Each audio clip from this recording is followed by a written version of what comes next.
Manufactured locally for the Carolinas. This is the Rob Brown Show. Fan updates.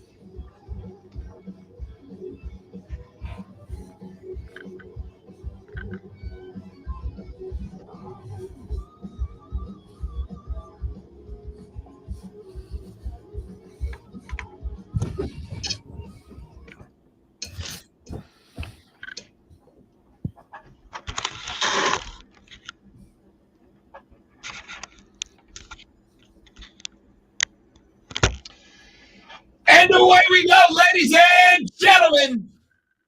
The Rob Brown Show's on your radio. This is the Fan Upstate. Howdy, y'all. Happy Friday to me and me alone. The Rob Brown Show is live. It is not Friday. It is Wednesday. But I'm out tomorrow. And I'm out Friday. I will be up in the city. The city. Be up in New York City over the weekend. Be back on Monday. But a couple of days off here early in the year.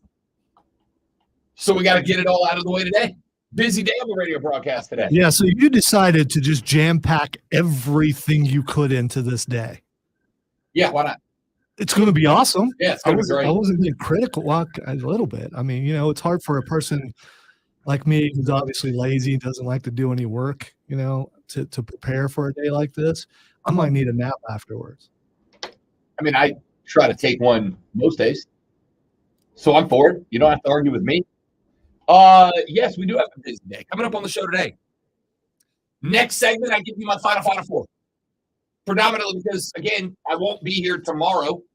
So we got to put the finishing touches on the brackets today with BT Dubs. If you would like to be a part of our tournament bracket challenge, you got until basically tomorrow morning to get that bracket turned in. If you would like to be a part of our tournament bracket challenge, you can go to either twitter.com/thefanupstate or twitter.com/the Rob Brown Show. You do not have to be a Twitter user to go to my Twitter page and click on the link. Twitter.com/the Rob Brown Show. You don't have to be a Twitter user to go to that page. The last tweet that I sent out has the invite link on it. You click on that link. You get registered at the CBS Sports website. If you already have Google, for instance, you can just use your Google or Facebook account, or you can create a separate account. Go there, enter the Rob Brown Show Tournament Bracket Challenge. Get your bracket filled out.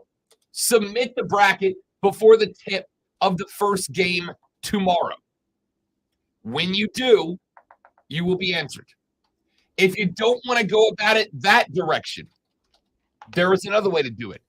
The other way to do it, of course, is to just shoot me an email at rob.brown@thefanupstate.com. rob.brown@thefanupstate.com. Just send me an email requesting the link. I will email you the link to join. And we've got some prizes on the line. If you defeat all three of the show brackets, the three brackets are mine, the guy who follows college basketball, Lonzo's, the guy who follows college basketball, and the lady friends, the woman who does not follow college basketball at all. She will be our chaos bracket. Just in case there's chaos in the field, she's the final boss. If this is one of those tournaments that we get underdogs, we get Cinderella runs, we get those UMBC stories that stick with us for a very long time, she's our chaos bracket final boss. Isn't she like the secret boss, though, where you think you beat the game and then suddenly, You hear that music? Yeah, it's like, Yeah. That's Latin. Yeah, okay. Or something. Yeah, she's the secret boss. I was thinking hardcore Japanese rap, which is usually yeah. If you beat all 3 of our brackets, you will get the opportunity to get a personalized shout out on the air. You will be able to send me a line or 2 that I will read on the air for you. And it can be whatever you want. You can wish somebody happy birthday. You can insult somebody's dog, wife, or girlfriend. I don't care. It's up to you. Okay, wait. Keep it classy, though. I mean, because you can insult without. No. Don't keep it classy. Keep it FCC There compliant. we go. Okay. All right. I'm not worried about classy. I'm worried about FCC compliant. Okay? You can send me a line or 2, whatever you want it to be about. I'll read it on the air. The overall number 1 bracket in the broadcast will get an extended call on this show. You will get a segment with an extended call to discuss whatever it is you want to discuss. Does or does not have to be sports related. There is basically only one rule. There's basically only 2 rules. Rule number 1, don't get dump buttoned by the great one. If he's got to smash the dump button, your call is over. Rule number 2, entertain me. If I'm not entertained, your call is over. Number 1 overall bracket gets an extended call on the show.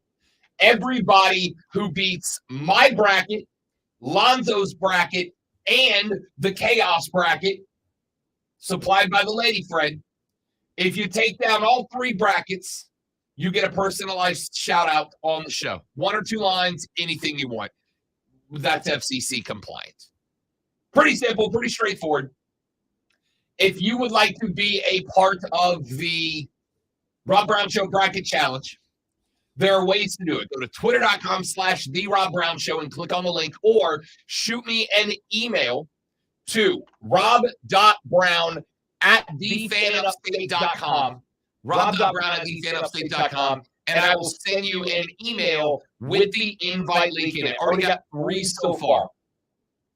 Those 3 of you that requested it, those invites are on the way. All right, we got a lot to get into. Here's the show's set schedule so far. In the next segment, I give you my final 4. I did some more thinking yesterday. Kind of went through some scenarios in the old noggin. I'll get you set up. Then, coming up at 9:45, Rashad Beard of the Panther Nation podcast is going to join us. We will take a look at the moves the Panthers have made thus far. Pat Elflein let go yesterday by the Panthers, but they did re-sign veteran Bozeman. Bradley Bozeman is back for another year as your starting inside interior lineman. Yeah, but we got evil. What you mean you got evil? We got evil. If it's done yet, evil has entered the Panthers building. The villain, the rifle. Come on. You look at the guy. He's definitely a villain in some fight game for sure. The Red Rifle, Andy bleeping Dalton, is set to become a cat today. I would like to start by saying, hey, Scott Fitterer, Scott, let me talk to you. Scotty. There he is. Scotty. Scotty, when I said to go get the former New Orleans Saints quarterback, not the one I meant, not the guy I was talking about, but Andy Dalton set to become a Carolina Panther. We'll talk about that coming up later on in the show. We'll also address some of the holes on the roster that still need to be filled by the Cats and some of the free agents out there as of today that could fill those roles. That's coming up at 9:40 with Rashad Beard. Then at 10 o'clock, we will be joined by MMA legend and professional wrestling Hall of Famer Dan Severn. Dan has a ridiculous MMA career. We're going to ask him some questions about that, as well as get his thoughts on the current state of affairs of MMA as a sport nationwide. We will also spend some time talking to him about his professional wrestling tenure. 1998 King of the Ring semifinalist. And he got beat, Zoe, by a young man named Dwayne. Sounds familiar. Mildly. Just a little bit familiar. Dwayne Johnson. Yeah. Oh, yeah. I've heard of him. So we'll talk to Dan Severn at 10 o'clock about his Hall of Fame MMA career. We'll talk to him about his Hall of Fame pro wrestling career and get his thoughts on the current state of both of those sports coming up at 10 o'clock. Then at 11:20, it's not Thursday. And you would know what that means. Because I'm not here tomorrow, we'll do Fight Club today. You know what it means? No AEW. That's what it means. No AEW talk at all. At all? At all. None. You know, the South Carolina Comic-Con's coming up in a few weeks here, Lonzo. It is. You're right. And I'm well aware that at South Carolina Comic-Con at the convention center, you got current women's champion Jamie Hayter. Yep. You've got some millennial guy. And then you've got Ricky Starks. You have the millennial cowboy. I still don't know what that means. And I want you to know. I don't know what that means. I don't. You know what a millennial is? You know what a cowboy is. Well, I definitely know what millennials are. Okay, it's a millennial cowboy. What do you want? It's a great gimmick. God, do those two things go together Yes. though? I mean, Yes. there are no modern cowboys. I want you to know, and this is 100% sure, I've been kicking around Unless for a you hot live minute. on a ranch. I've been kicking around a hot minute what I'm doing for Comic-Con. The lady friends Madre for Christmas got me a gift certificate to the Boot Barn. The Boot Barn. I So know what that is. I love the Boot Barn. I ain't never been in the Boot Barn. We'll meet up there. I love the Boot Barn. I don't know if they'll let me in the Boot Barn. Went up to the Boot Barn the other day because I am looking for a new pair of boots. Are they aware of you at the Boot Barn? Oh yeah, I can't say boot without I know you saying can't. boot. It's almost comical, to be honest. I went up to the Boot Barn the other day, and they have up in there, Zoe, some old school traditional Western shirts. You know, they have like the pattern over the shoulder that wraps down, and then like the little cutout arrows on the side and all that. Yeah, I have a cousin who is like now a cowboy, could be watching. I don't know when this happened because he grew up on the west side of Columbus, but still somehow he has become a cowboy and he always wears those kind of shirts. Yeah. He So- actually does have like horses and stuff, but you know. I found one the other day at the Boot Barn that has a pattern on the shoulders, but it's all like silver sequins and glitter. That's what I'm wearing to Comic-Con. That's what I've decided. Your disdain for the millennial cowboy, and that's what I'm going as. Will anyone Can't recognize that that's what you're doing, or will they just think, why is that guy wearing that shirt? Don't care. Could not care less. Actually, yeah, at Comic-Con, you don't think Could that. not care less. You look around and you go, okay, he's trying to be this, he's trying to be that. I've never dressed up. And there's a millennial cowboy. I've never dressed up for Comic-Con because I'm Lonzo. Too cool for it. No. No. Those are my people. You don't get it. I mean, I am my costume. By the way, I asked yesterday, and then we'll take a break. I asked a friend of mine from the city, when I go to Commines, do I go za or do I go classic Italian? You go get kicked out. You are. Ain't nobody there know what za is. It's very popular terminology. For who? People who love the za. You still haven't convinced me. I asked, do I go pizza or classic Italian? And he said, dude, you can get pizza at every place in New York, and it's all gonna be good. Go with the classic. So I think my decision got made. So you're going with lasagna, which is just pizza casserole. Come on. No, I'm gonna go. So what's your favorite Italian dish? I am a big seafood Alfredo guy. But I will go ahead and tell you that whatever I order is going to be something that forces me to hold the menu up to the waiter or waitress and go, can I get that one? Yeah, but you do that. You have no idea what it is. And you don't know if it's going to be to your palate. We'll see. I was actually coughing. I know. It's not like a yeah. Like a champ. All right, let's take a break. When we come back here in just a minute, final four time. I'm going to give you my final four. I did some thinking, ran some research, did some scenarios last night, and came up with my final four. I'll tell you who they are when we come back. Then Rashad Beard of the Panther Nation podcast joins us. We'll catch up, talk to him about the moves the Cats have made thus far and what he thinks they should do with free agency opening today. After that, MMA legend and professional wrestler Dan Severn joins us on the show. Then the rest of the 10 o'clock hour is wide open for you. 11 o'clock hour is going to get weird out of the gate. Then we got Fight Club, and then we go home. Back after this on the Rob Brown Show in the Fan Upstate.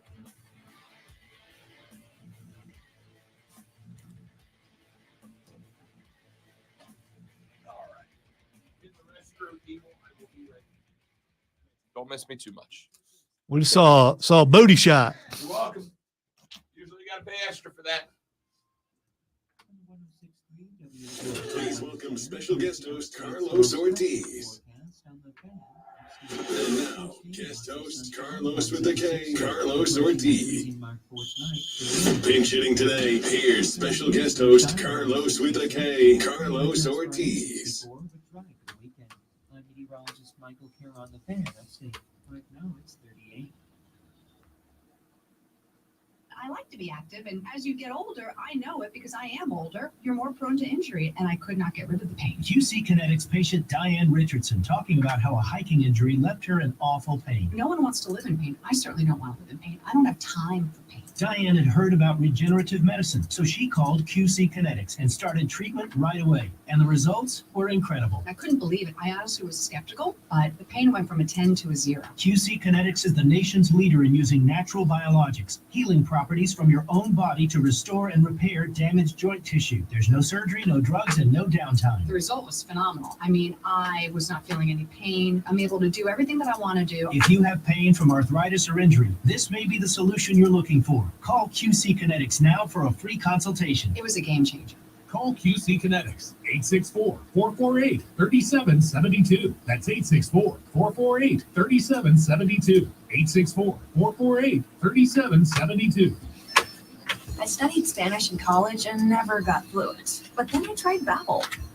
So if you guys have any questions for Dan Severn, either text us at 71307 or throw it up on the stream, whatever stream you're watching right now.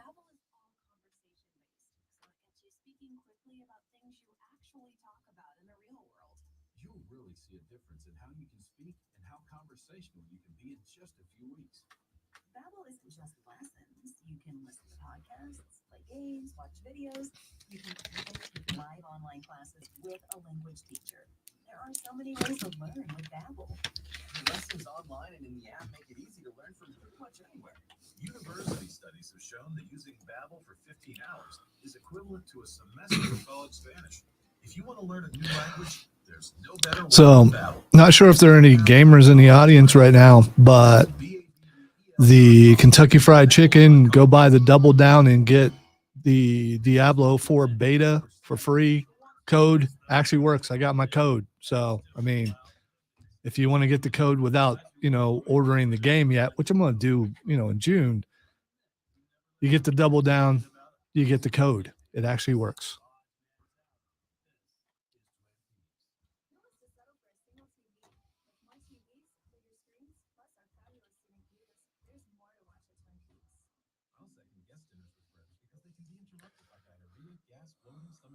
Can I get there and back in a minute and a half? We'll see. I believe in you.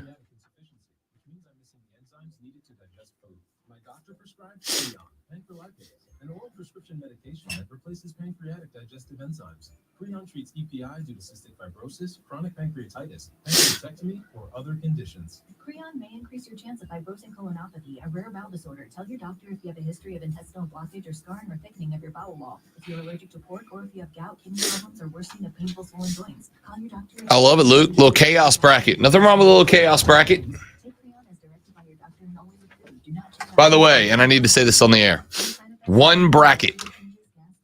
If I find out you put in more than one bracket, I'm counting your lowest scored bracket.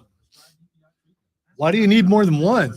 I Should know be- people who fill out upwards of 10 brackets. If you're doing that for money prizes, maybe I Yeah. get that. We do it for pride around here. Yeah. At the end of the first year, they automatically double all your cash back you've earned. Everything you've earned, double. Seriously, though. See terms and check it out Seriously. for yourself at discover.com/match. Sponsored by Discover. Discover credit cards do something pretty awesome. At the end of your first year, they automatically double all the cash back you've earned. That's right. Everything you earn, double. The cash back from trips, restaurants, all double. Seriously, though, see terms and check it out for yourself at discover.com/match. Mark Ryan tells it like it is. Coming up on a hump day episode of Offsides with Mark Ryan and Diesel, we're going to give you our final 4 picks for March Madness as we get underway. The very latest in terms of NFL free agency. What are the Panthers? Matt Norlander has Furman upsetting Virginia. So does Kyle Boone. So does Dennis Dodd. That's going with your heart, man. I get it. These aren't Carolina fellas. These are CBS Sports analysts. Well, I hadn't heard of any of them. Can I tell you that I got a little excitement in my heart right now. Way down in the cockles of my heart. That's a Gold Dust line. Okay, because I was going to say you could probably should have that looked at. I just went and looked during the break at the CBS Sports experts brackets because I wanted to see what my Final Four looked like compared to theirs. Of the 4 that they have as their like primary analyst experts, I guess, 3 of them have Furman upsetting Virginia in the opening round. I know that Matt Norlander does. I know Kyle Boone does. And Dennis Dodd all have Furman knocking off Virginia in the opening round. I got to tell you, I picked Virginia out of the gate. And that's no disrespect to the Dins. All right? I will be, as a matter of fact, tomorrow when the lady friend and I arrive in New York City, I will be wearing my purple FU shirt when I get off the plane. Maybe not my best idea in New York City. I don't know if anyone would notice from what I understand. Hey, I'm watching basketball here. So tomorrow when Carlos is filling in, I'm going to ask him, are New Yorkers really as rude as they're depicted on the screen? And you know what I just realized with you saying that? I could go Friday, find out where he's hosting the show and sit in on it. Well, I mean, it's the wherever CBS radio is there, it's the same place where DA and those guys are. So, I mean, just put in a phone call and get the tour. Why not? I actually might have to do that. That would be that would be a pretty cool move. But don't tell him. No, I'll just crash it. Yeah, just walk in and see how long it takes for him to notice who you are. Carlos with a K. There he is. What's up, big dog? You got an extra mic? Who are you? I'm the guy whose show you're on right now. I am V. Rob Brown from the Rob Brown Show. Can I fill in? Can I sit in? What if he said no? Be awkward. No, dude, this is my show today. Sorry. Anyway, I'm Carlos with a K. Welcome back to the Rob Brown Show. Get out of here, Rob Brown. I will tell you, I am pretty excited. Meeting Cody Decker in person for the first time while I'm up there. Yesterday. You're going to find out how much taller he is than you. Oh, he's not. Okay. All right. I will give you, he's straight up beast mode. He looks tall. The dude is yoked. Yeah, he looks tall. He's not. He must be surrounded by a bunch of Tom Cruises on the Carton show. I want to say the last time that we talked about it, I want to say he was like 5'11", something like that. Now I'm going to ruin your meeting by bringing this up. I was just, He's like 5'11", 210, but he's yoked. Anyway, I may actually have to put in the call and see if I can get the CBS Sports Radio tour while we're up there. You should. I mean, if you have time, why not? You get to see what those studios are like and everything. I would love that. That would be kind of really 100%, cool. 100%. I will also tell you, since I'm thinking about it and while we're right here, that I got the call yesterday. I have good news if you're into this sort of thing. Bet for the Cycle with Rob Brown and Cody Decker, produced by Hating Ass Mario, will make its triumphant return this season. Or it was going to till Rob forgot the name of the show. And now the name of the show is obviously a play on words, right? It's in baseball, you bat for the cycle. Single, double, triple dinger. But we went with Bet for the Cycle because that's a great name. And it's a betting show. Yeah. So, yeah, that kind of makes sense. Exactly right. Anyway, yesterday, got the call, had a discussion. Cody is in. Hating Ass Mario's in. And if those boys are in, I'm in. So Bet for the Cycle will make its return. I think we're shooting for opening weekend. So I'll get you some details on that. Still working out if it's going to be in the same time slot or not. Should be. He is 5'11", so I just wanted to check that out. So, yeah. Anyway, Furman, Virginia. I'm not going to lie to you. I went Virginia out of the gate. I think that you're talking about probably the most talented overall team in the Atlantic Coast Conference, wire to wire. Miami's very good. Miami is not nearly as well-rounded as Virginia. Virginia is a team that's got great balance. And more importantly, we know that while Cinderella stories happen, they are Cinderella stories for a reason. Teams that come out of Power 5 conferences that have played more depth and quality competition start to finish typically have a better showing in the tournament. Virginia, coming out of the ACC tournament, has obviously faced deeper, more quality talent from start to finish than Furman. It's not a shot at Furman or the Southern Conference. That's just a statement of fact. Again, the purple FU gear will be on Rob Brown when he arrives in the city tomorrow. But Virginia's just a good basketball team. Now, that's not to say that Furman's not. Furman, 14-1 in their last 15. They are a team that is uber aggressive offensively. And more importantly, they're a team that goes on these sustained runs. I hate cliches, but one of them is that basketball is a game of runs, right? How long can you sustain a run? And how quickly can you stymie the run of the bad guys? Furman does not turn the ball over. They are very capable with the basketball. Slauson and Bothwell, JP Pegues, when he's outside on the three-point line, is an absolute bomber.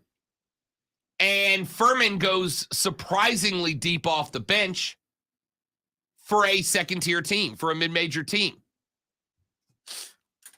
Because of the fact that they've got so much depth coming off the bench, they can create situations where they wear you out and then they throw in the next rotation of guys, and they're sneaky good. On top of that, Slauson and Bothwell are both guys that can give you 37 minutes a game. They have the stamina to go almost a full 40. Here's the flip side. Here's the problem. This Tony Bennett team is a defensive monster, right? You can go into a game with the Cavaliers with a phenomenal plan to take them out of their offensive rotation, and you should. Problem is they handcuff you. Clemson found that out the hard way, specifically at the end of the first half of the ACC semifinal. Clemson went on a run, got within 4, came up with a turnover with the opportunity to bomb a 3 and get within 1. Looked like Clemson was going to carry the momentum to halftime. Instead, back down the other way, Virginia packed in the offense, forced Clemson to play outside in, and make you take the low percentage jumpers and 3 balls, which Clemson was not killing it with, frankly. Not killing it with. Furman has seen a few big-name teams. Remember, they played South Carolina earlier this year and won that game by 19. But they also played NC State, and they got blown out by the Wolfpack. They played Penn State over in the Charleston Invitational, over in Seatown. They only lost by 5. That's a good Penn State team. Only lost by 5, but that was all the way back in early November. Been a while since they played that level of competition. Here's what I'm going to tell you. There's an old cliche that we used to use about offenses who don't have or teams that don't have prolific offenses. Virginia being up 6 is like everybody else being up 15. It's cliche. But Furman is a team, especially if they have a special game out of either Slauson or Bothwell. Furman is a team that can frustrate you because you can't pull away, right? It can feel like we should be dominating this game, but the lead hangs at 5, 6, 4, 6, 5, 4, 6. You just can't pull away from them. That being said, Virginia's got depth. Virginia's got the ability to basically wear you out defensively so that when crunch time rolls around at that 37 minutes played mark, you're exhausted. They exhaust you to make you stay in the game before you get to the part where you have to go win the game. I think this is going to actually be a tight game. Virginia, for the record, as I say to you all the time, before you do anything else, check the Vegas line. Virginia is a 5.5 point favorite in this with an over-under set at 132. It's not the biggest OU in the world. You're looking at an over-under of like 67, 64, somewhere in that ballpark. I don't even know if it gets that high. I think this might be a game where the first team to 60 wins it. Either way, Furman's going to play this game tight. Furman's going to play this game like they did the SoCon Conference tournament. They are going to bombs away on offense. Bob Ritchie's team, as long as they keep their heads about them, are going to stick around. Virginia fans are going to be wildly frustrated when this thing is all said and done. I just think, unfortunately, Virginia having those late season tests like Duke, like Clemson, etc., down the stretch is going to have them a little bit more prepared for this type of game than Furman's going to be. I will be all in. I will be wearing purple, but I got to take the Hoos. I don't love it. Makes me feel gross, but I got to take the Hoos. Let's take a break. When we come back, Rashad Beard. Wait. You said you're going to give your 4. You never gave your 4. I did. Yeah, because I got asked about Furman, Virginia. Tell you what, I will push that back to 10-20. Okay, I'm looking out for you people because that's what he said. And You're right. I'm waiting to see what it is, and so are you. You're right. But then during the break, I got asked if I was picking, how far was I picking Furman to go? And the answer is exit in the first round. In my heart, let's go win a title. Let's go be the first mid-major to win a title in like 3 decades. Let's do this thing. Let's take a break. Rashad Beard joins us when we come back on the Rob Brown Show and the Fan Upstate.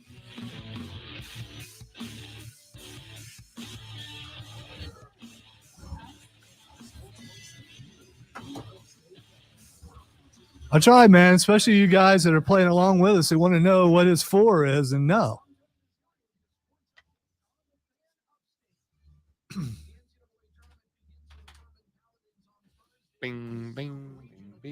Rob Brown, you horrible tease.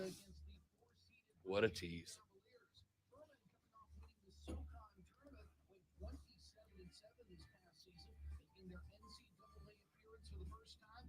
You're absolutely right, Luke. I never really thought about that. Now I'm going to have to go back and listen to the entire song and see if they actually tell you how to get there. For the record, the song says, "Can you tell me how to get to Sesame Street?" It is a question, not a statement. Yeah, well, They don't sing, "We'll tell you how to get." I never really thought about how they never tell you how to get to Sesame Street, though. I mean, I get it's a question, It's a but question. Shab, what's up, big dog? What's up? What's up, guys? How we doing? Good. can you tell us how to get to Sesame Street? No, have no clue. Wait a minute. So wait a no minute, one wait a knows minute, how to wait a get to minute. Sesame Street. Stop. Look at Rashad's shirt. Oh, Now, Little troll job. oh, not a little one. That is a great one. for those of you who don't know, I'm assuming you wore that shirt for a reason. He Rashad. just said Oh, troll job. Yeah. I wore it for a reason. For those of you that do not know, literally a day ago, I went and saw this shirt in the store, and they didn't have it in my size. I went and looked for it. Couldn't have it. I had somebody go in the back and check. They did not have it in my size. They went in the back and they laughed, and then they come out and said, "No, man, we don't have it in your size." And Rashad shows up on the stream a day later wearing the shirt. Unfreaking believable. It looks better on you, Rashad, than it would on him anyway. Yeah, So yeah, I mean, you know, Unbelievable.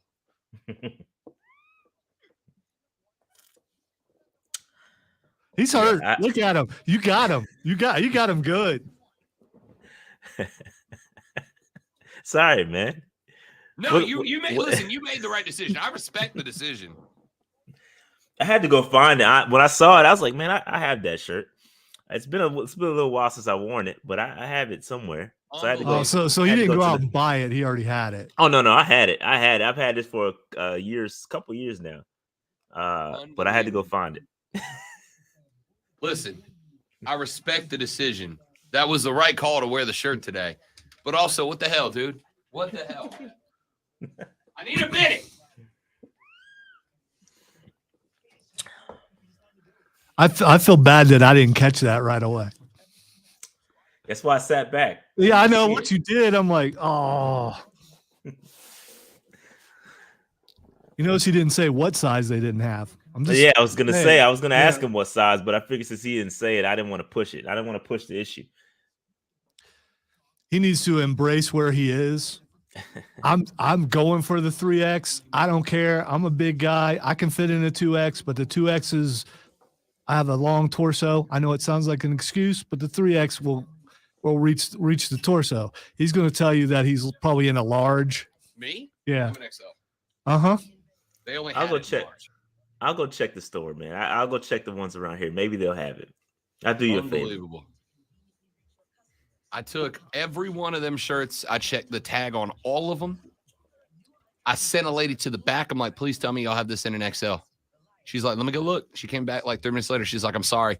We got it in XXL and we got it in medium and large. And I'm like, are you kidding me? So you could have went 2X. Yeah, you could have went 2X. You could have went 2X easy, dude. I mean, and it's going to shrink up a little. You should have went 2X. Yeah, it did shrink a little. So you missed out on the shirt because your pride. That's what it is. Yeah, Like, you I let can't pride buy get to you, two. man. Nobody knows what size of shirt you're wearing. No one looks at you and go, yeah, you're wearing a 4X right now. Oh, well, if you are wearing a 4X, as someone who used to wear one, you know that's a 4X. Listen, I'm a tweener. All right. I'm not a XX. It's too big. I was You almost should've- XL is too You small. should have at least tried it on though. yeah. Man. You wear undershirts all the time. You could have worn an undershirt. I mean, which would be weird wearing an undershirt under a t-shirt, but you could have pulled it off. Joey B says, because shot is the cream of the crop. Yeah. I know, but who on that shirt is your would you pick to win though? So I'm a huge Warrior. Yeah, me back in the too. day, I was a huge too. Warrior fan until I realized he really couldn't wrestle. But nobody cared about that Yeah, when I was 8, 9 years old. I didn't. It care. was him running out to the ring with the tassels dude. on and shaking. Yeah. You couldn't tell me anything about Ultimate Warrior. Before he Man. slid in. The GOAT.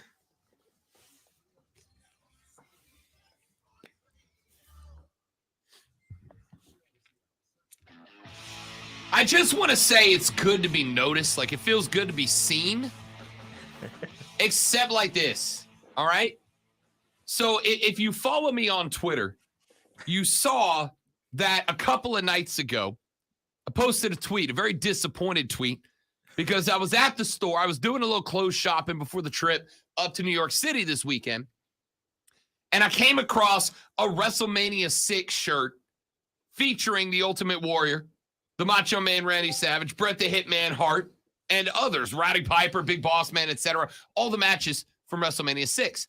And I wanted the shirt. But all they had hanging out was mediums.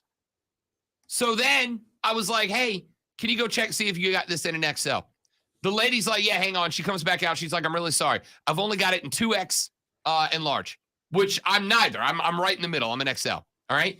And then I send the invite to the interview, to the stream, to my guy, Rashad Beard, host of the Panther Nation podcast, which you can find on Twitter at Panther Nation PC, or by searching and subscribing to the Panther Nation podcast on YouTube. And what does Shad do? He shows up wearing the damn shirt.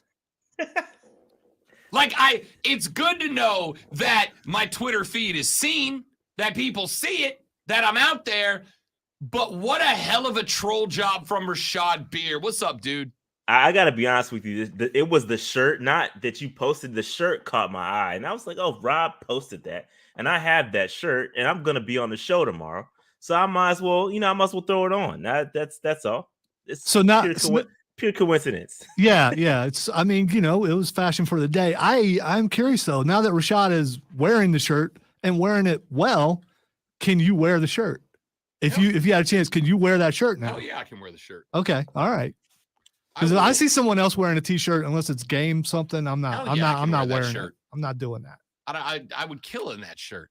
I gotta tell you, when Rashad blipped on and got on the stream, and I looked, and then I turned away and went, wait a damn second. How you doing, man? I'm good. All is well, man. Yeah. No complaints. Yeah, I'm sure. Let's talk football. We talk Carolina Panthers football. Ordinarily, we do it on Thursdays, but I won't be here tomorrow. So Rashad was gracious enough to jump on with us today. Let's start with this, Rashad. When I texted Scott Fitter and told him to go get the former Saints quarterback, that's not what I meant, dude. That's not what I meant. And he knows it. Andy Dalton, the Red Rifle, expected to sign today a one-year deal with the Cats. Actually, jokes aside, Rashad, I really don't hate it. All right. The dude's a professional. And more importantly, I think he knows what he is, right? Like, I think he's kind of fallen into the role of, I'm not a pro bowler. I'm not a permanent long-term guy. I'm a guy that's going to come in, give you a solution for a year, give you some time. That's not to say Andy Dalton's going to be the week one starter if you get CJ and he's that guy. But if nothing else, he gives you a little insurance if you do end up with Anthony Richardson for some reason. I really don't hate it as much as the jokes would imply. No, yeah, I think this is a good situation for Andy Dalton. I think it's a 2-year deal, by the way. I think a 2-year, $10 million deal.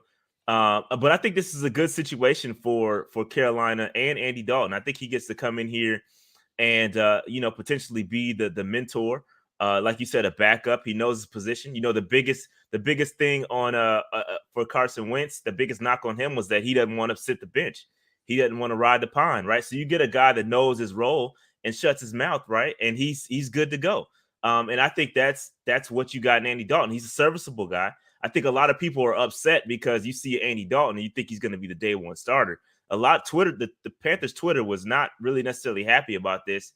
But I see it for what it is, and I like it. You got a guy that's a veteran, he's a winner, 3-time Pro Bowler, and I think he's gonna know his role and play. If we get CJ Stroud, maybe CJ Stroud's not quite ready, and he plays a couple weeks until CJ Stroud is ready. I think it's a good situation. I like Andy Dalton, and for what it was, $5 million a year, you can't beat that. I like it.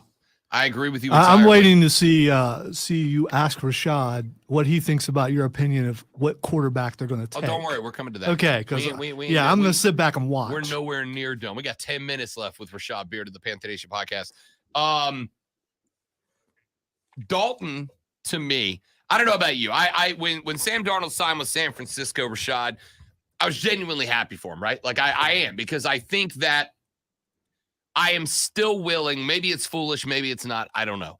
I am still willing to subscribe that Sam Darnold got pinned with the two worst coaches in the NFL, not named Nathaniel Hackett, of the last 7 years back to back.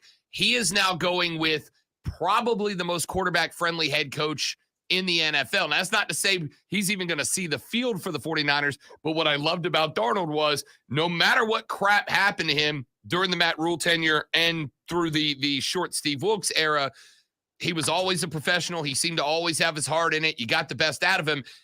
You get that with Andy Dalton, too. And I think it's a good pickup for that reason. Yeah, I think shout out to Sam, man. I think Kyle Shanahan always wanted to work with Sam.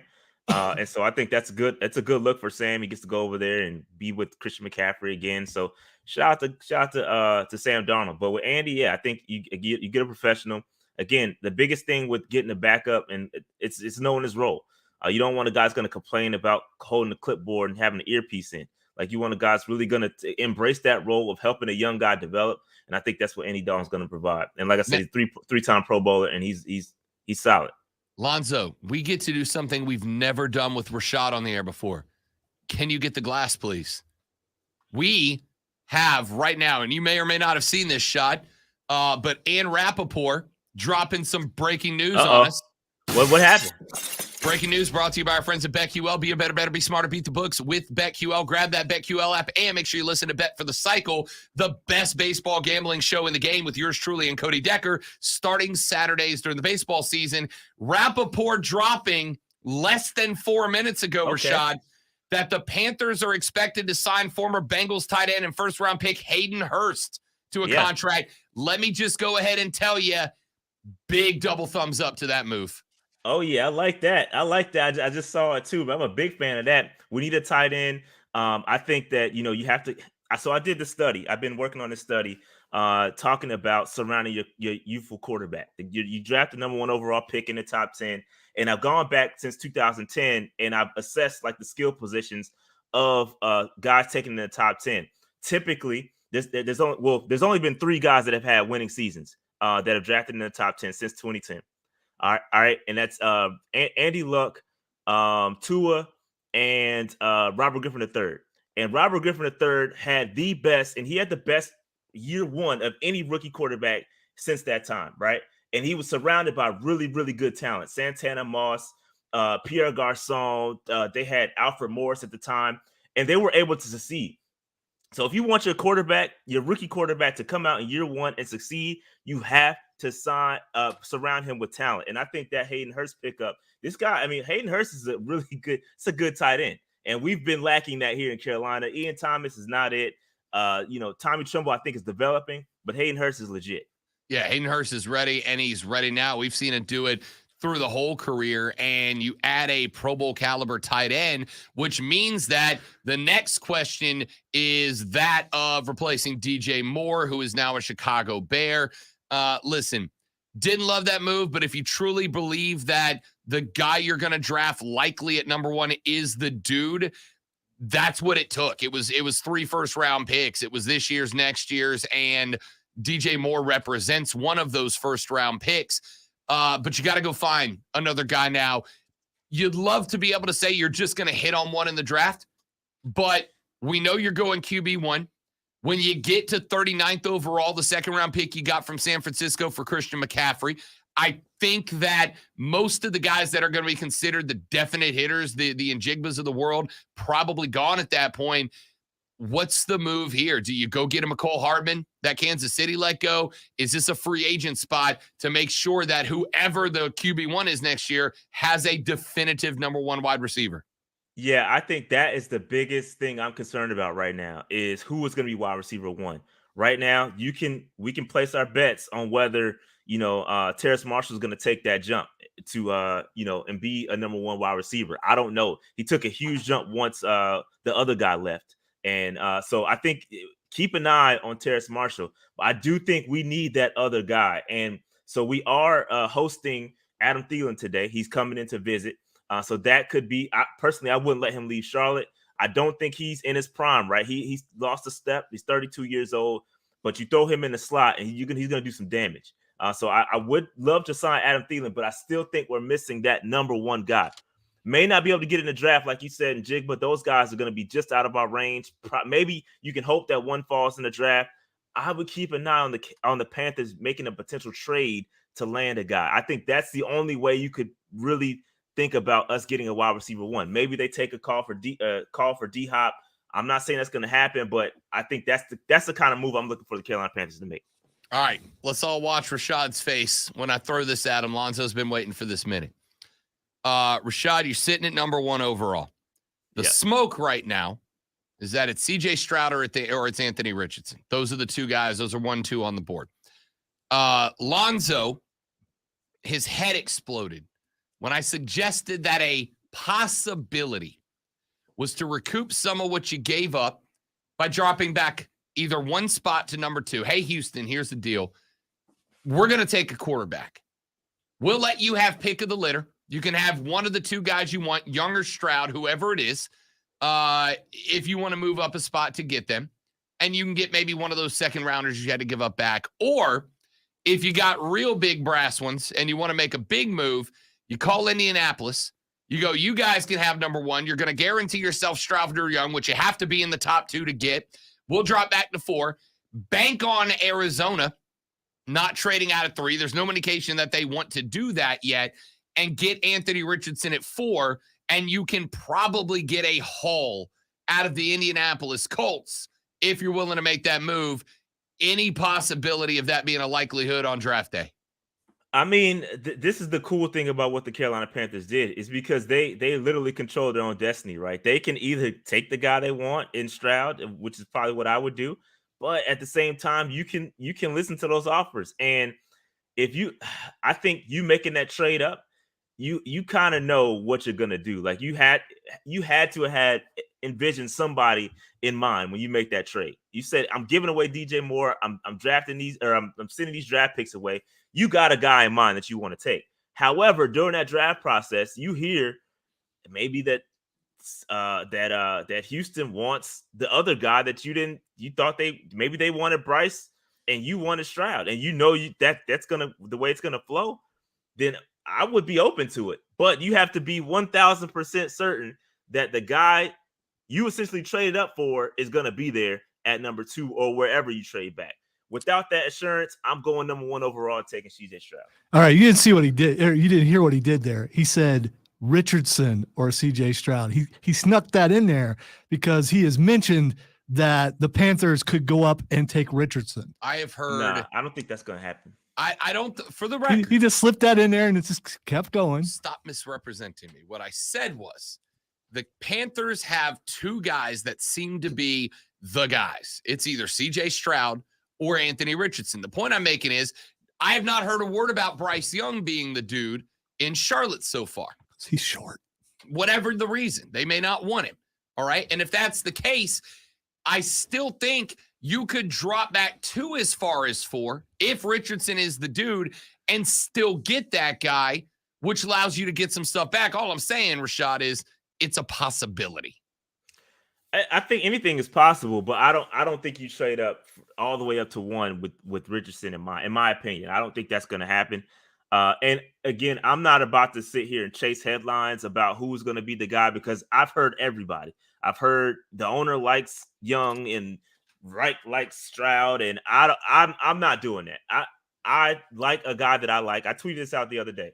I like the guy that I like, and I'm not going to stress about it. Whatever happens from this point on, I'm not about to, because we're literally hearing everything. You're hearing Richardson, you're hearing Stroud, you heard Levis, you heard Young, you've heard them all. So I think for me, give me CJ Stroud, call it a day. But hey, I don't want to go back and then trade back and get Richardson. That's not my thing. Get Stroud. Rashad Beard is the host of the Panther Nation podcast. Go to YouTube, search Panther Nation podcast. Make sure that you are subscribed up. They go live like all the damn time. Rashad, appreciate you, big dog. We'll talk to you next week, 1 week closer to the draft, man. All right, guys. Yep, it's gonna be great. Hey, nice shirt. Thanks. See you next week. We're back after this with Dan Severn, MMA and wrestling legend, on the Rob Brown Show in the Fan Upstate.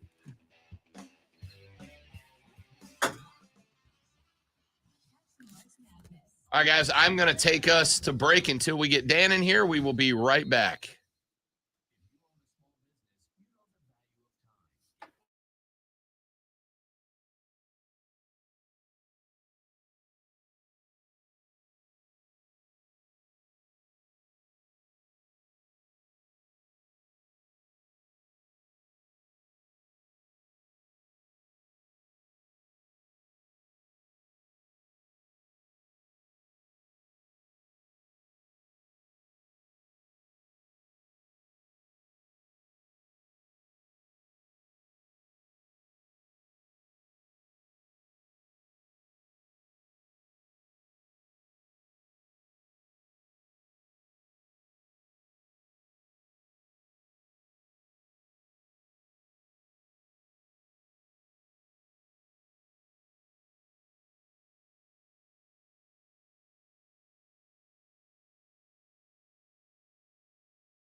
Hour numero dos of the Rob Brown Show goes now. This is the Fan Upstate. Welcome back, ladies and gentlemen.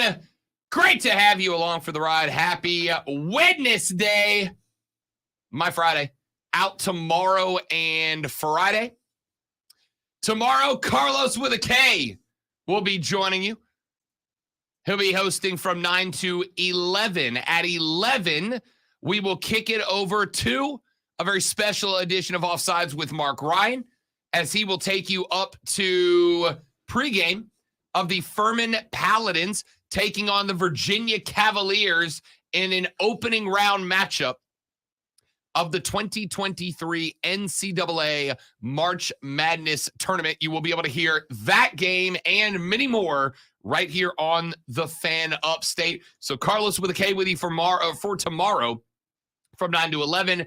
Mark Ryan will take you 11 to 12 up to pregame. Then we'll kick it over to Dan Scott in the gang to talk a little Furman shooty hoops.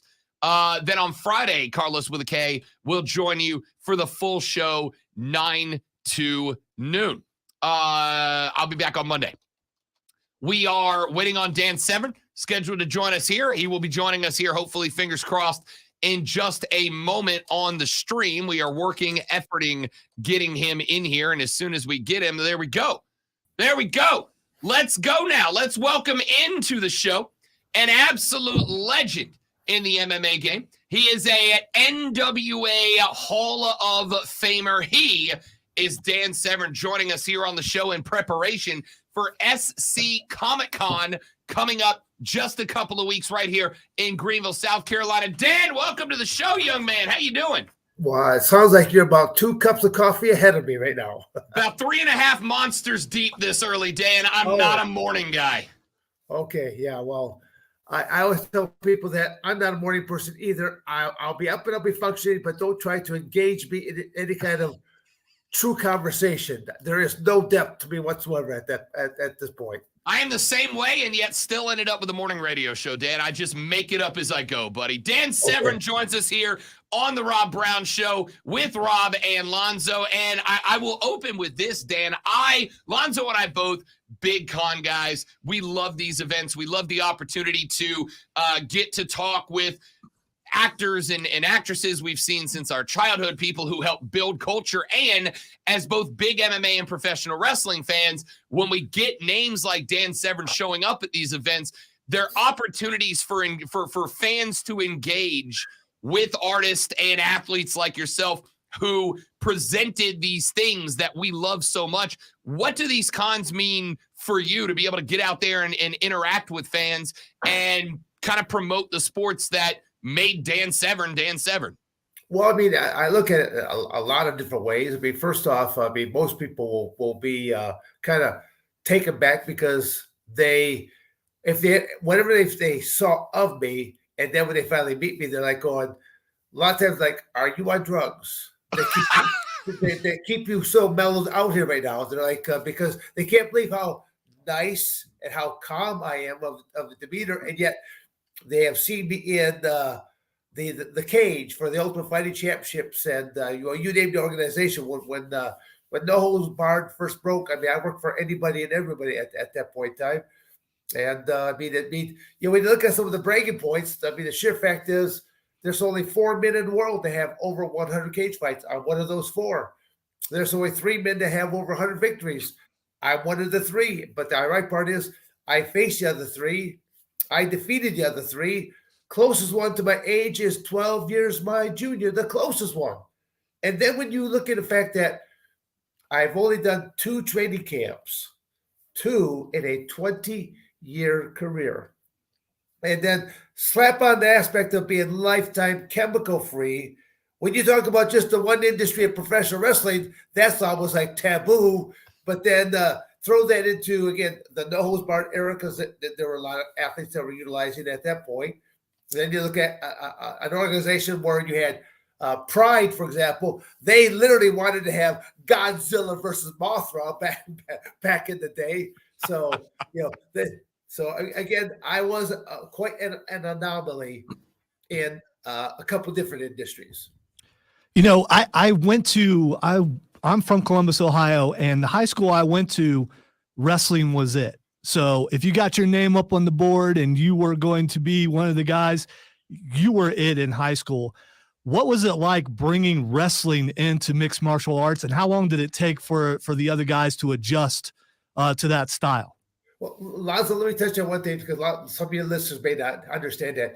But when you said that comment about getting your name up on that board, that was huge. Like in my high school, there we had all these different like most takedowns in a season, most pins in a season, this, that, but there was like a title, and there's boards that the shop teacher probably just rounded that out and did on it, but that was a big deal to get your name up on the wall. That was like the Hall of Fame before there ever was a Hall of Fame. Was in your high school, can I get my name up on that wall? And that's all I remember as my freshman year, being in that room and looking around and go, can I get my name up there? But okay, now getting back to what you asked me, what was the question originally?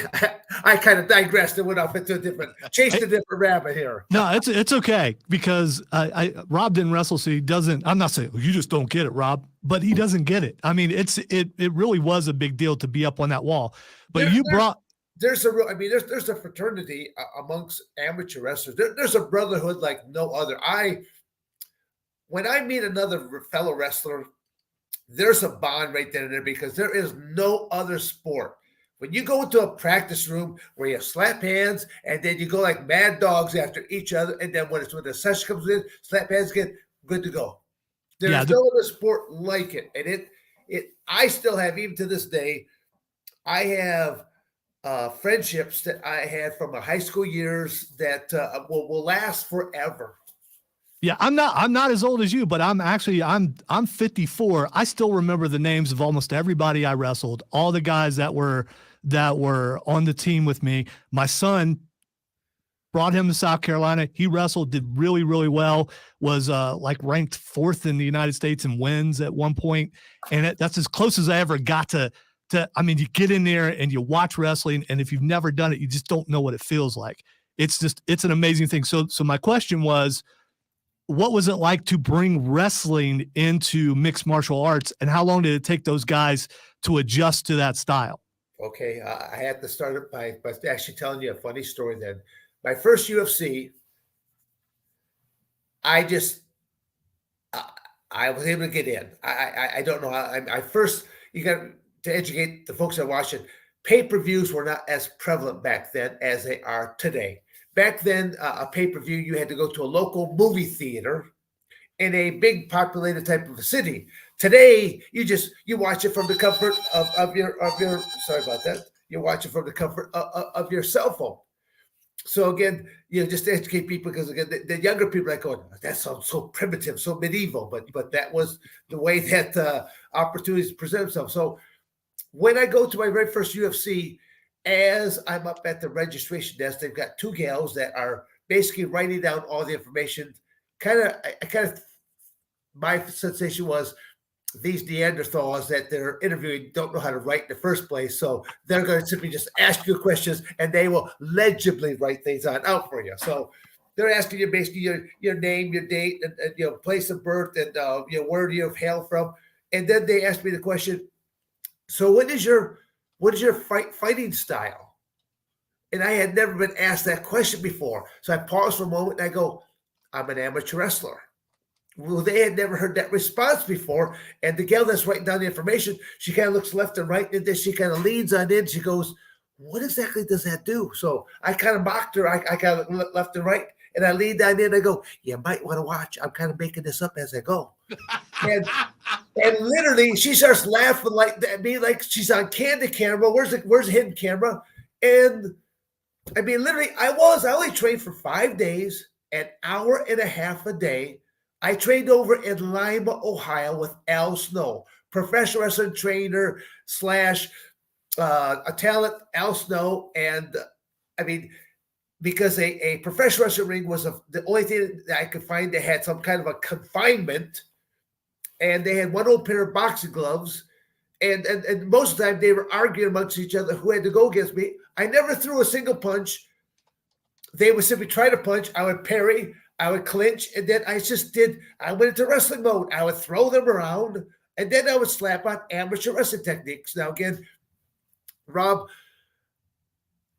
Lonzo will understand this. Amateur wrestling is basically it's legalized pain. You're doing wrestling techniques that literally doesn't feel good.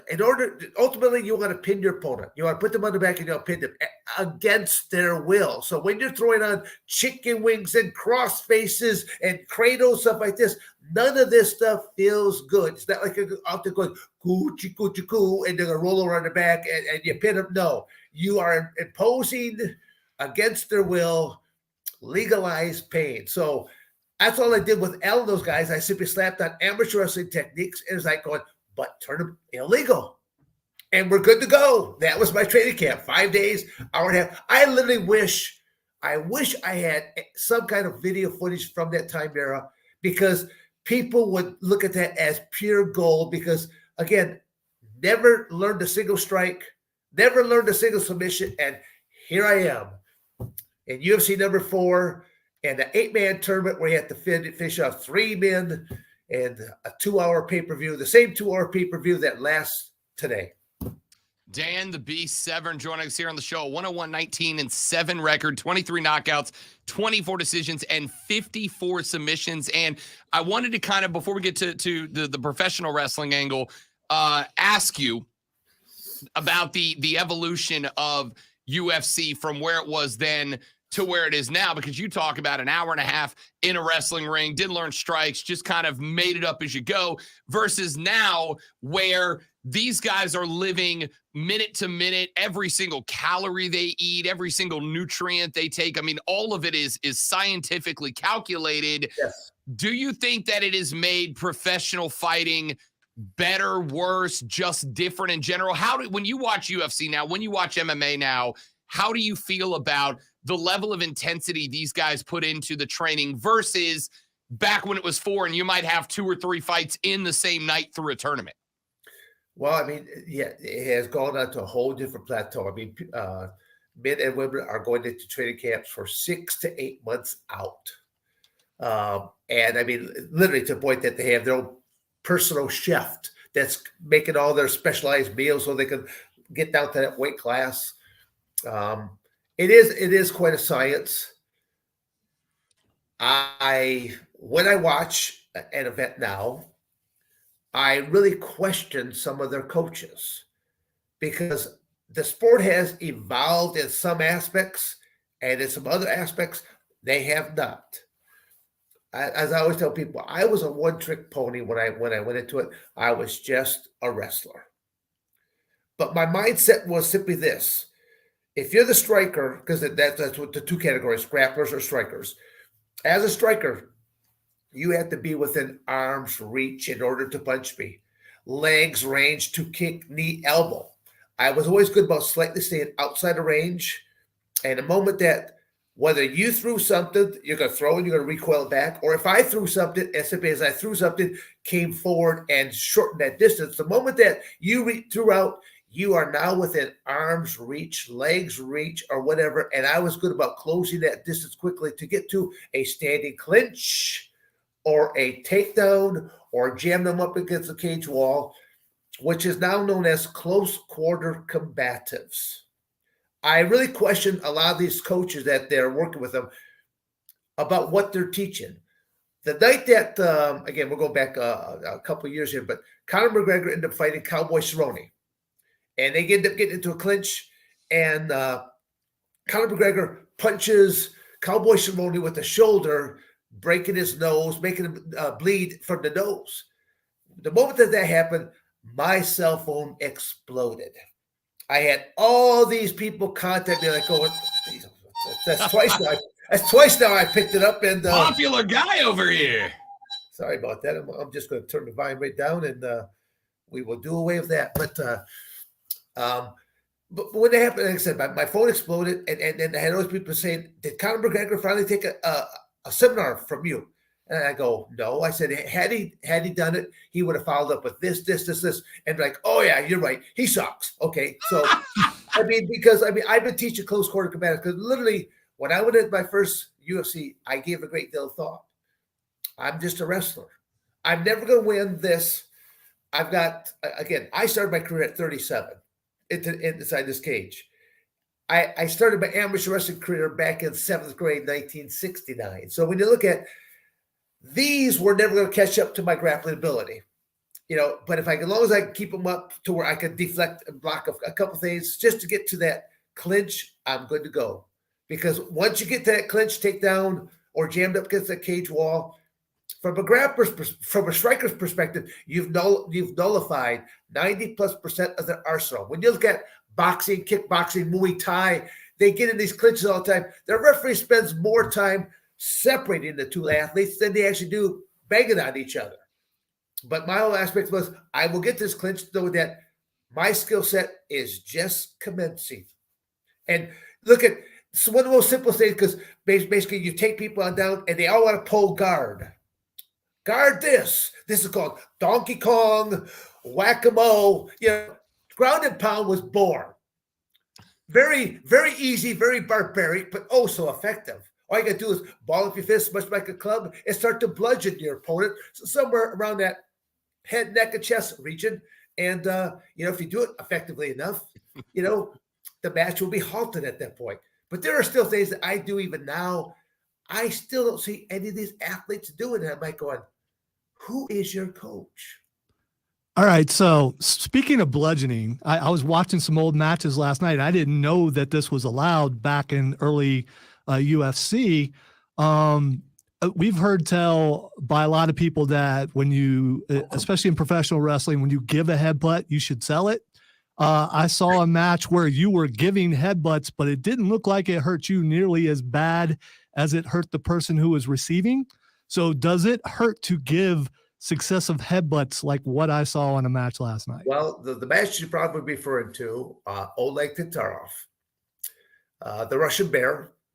Again, my background as an amateur wrestler, not just my amateur wrestling background is folk style wrestling, which is only inside the United States. We're the only country that does folk style. It's what we do in our junior high, our high school, and on a collegiate level. The rest of the world does freestyle and Greco-Roman.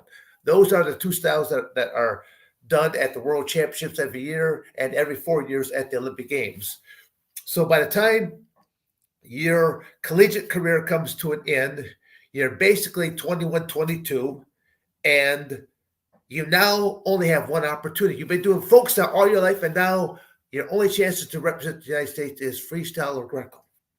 So that's why the United States is at a deficit every time when we're looking at Olympic Games or the World Championships, because now at 21, 22, and they've been doing it since 3 or 4 years of age that they've been doing, like the Russians, they teach them how to throw first because they're children. And they simply know that if they can make it fun and like a game being thrown onto these crash pads, stuff like that, it's just a game to them. But the Russians are the best technicians in the world, hands down. And I knew that going out on the mat, I'm going to have to half kill a man in order to beat him. And actually, I've gone up against Oleg twice, and I basically half killed him both times. First time, dropping knees, and that was the first time I think anyone ever saw a person was standing, dropping a knee on a person in the prone position, which is illegal today. Again, as the rules have changed. But again, that's the difference between no holds barred and what mixed martial arts is. And then in my match against Oleg on the second time, I delivered well over 300 headbutts in a 30-minute match. Literally, I was delivering a headbutt every minute. But how do you practice a headbutt? You say, hey, Rob, hey, Alonzo, hey, how does this one feel? No, you don't practice with live people. My 3 most reliable workout partners when I was working out, I have a throwing dummy, I have a heavy bag, and I had a wall-mounted takedown machine. And I use these 3 pieces of equipment in ways that I guarantee you no other person has ever used these pieces of equipment. And that's what the pros are. They were always on time. They never complained. So, and I would do things to them that I hope I never had to do to another person. But I had already prepared myself. And again, going against Oleg, And that I'm going to have kill a man in the process. And literally after that match with those 300 headbutts, they literally, within a few minutes after the match was done, his skull started to swell on up. They had to rush him to the hospital. I took 2 ibuprofen. I was good to go. Dan the Beast Severn telling you exactly how he earned the nickname. All right, let's flip Dan for just a couple of minutes here, if you don't mind, to professional wrestling. You're a 2-time NWA World Heavyweight Champion and NWA Hall of Famer. Obviously spent some time with the then WWF as well. 1998 King of the Ring tournament semi-finalist, where you were knocked out by a young man that would go on to become The Rock, Dwayne Johnson. But obviously, the story that I'm sure you get a lot of questions, and most questions about, would be your departure. And we have seen over the years this kind of interesting, especially the last couple of years, this interesting perspective where it kind of feels like wrestlers are beginning to want more control over their characters, their storylines. And certainly that dates back, and it's always been that way. But now we're starting to see guys like, for instance, Bray Wyatt right now in the WWE, where there's this, they want the control. Obviously, you had your story about the reason that you left over creative differences, etc. What is your view on the way that professional wrestling looks today versus in the 90s when you were at the top of that game? Well, I wish I would have understood the industry a little bit more. I think I would have put in a little bit more input as to how I would like my character to have been. When they simply just pitched me the nutty idea of putting 666 on my forehead and becoming a disciple of this whole darkness type thing, I'm just like going, no, time out, not going to happen. I live in a small town USA. I go, I'm not going to have any repercussions against my family, nor against my businesses, nor against me. So, because you'd be surprised how many people actually buy into these things. So, I'll just say that we just had a amicable parting of the ways. I mean, I just basically honored up whatever matches I had to do, and that was about it. But I had a very creative contract. In fact, that I had no limitations. I could work for anybody because I was working for the National Wrestling Alliance in the first place. And then the National Wrestling Alliance was trying to put me underneath an exclusivity. I go, what if I have an opportunity on a weekend and you guys don't need me? I said, I should be able to work and stuff like that. And well, no, we really want to control it. I go, well, I can't sign that. But I was not a normal type of professional wrestler that they had probably ever used before. Coming from that amateur wrestling background, I had a great deal of honor in what I was doing. I'm not going to simply do the job for Doink the Clown. I always use that kind of as an example. I'm not going to lose to Doink the Clown, okay?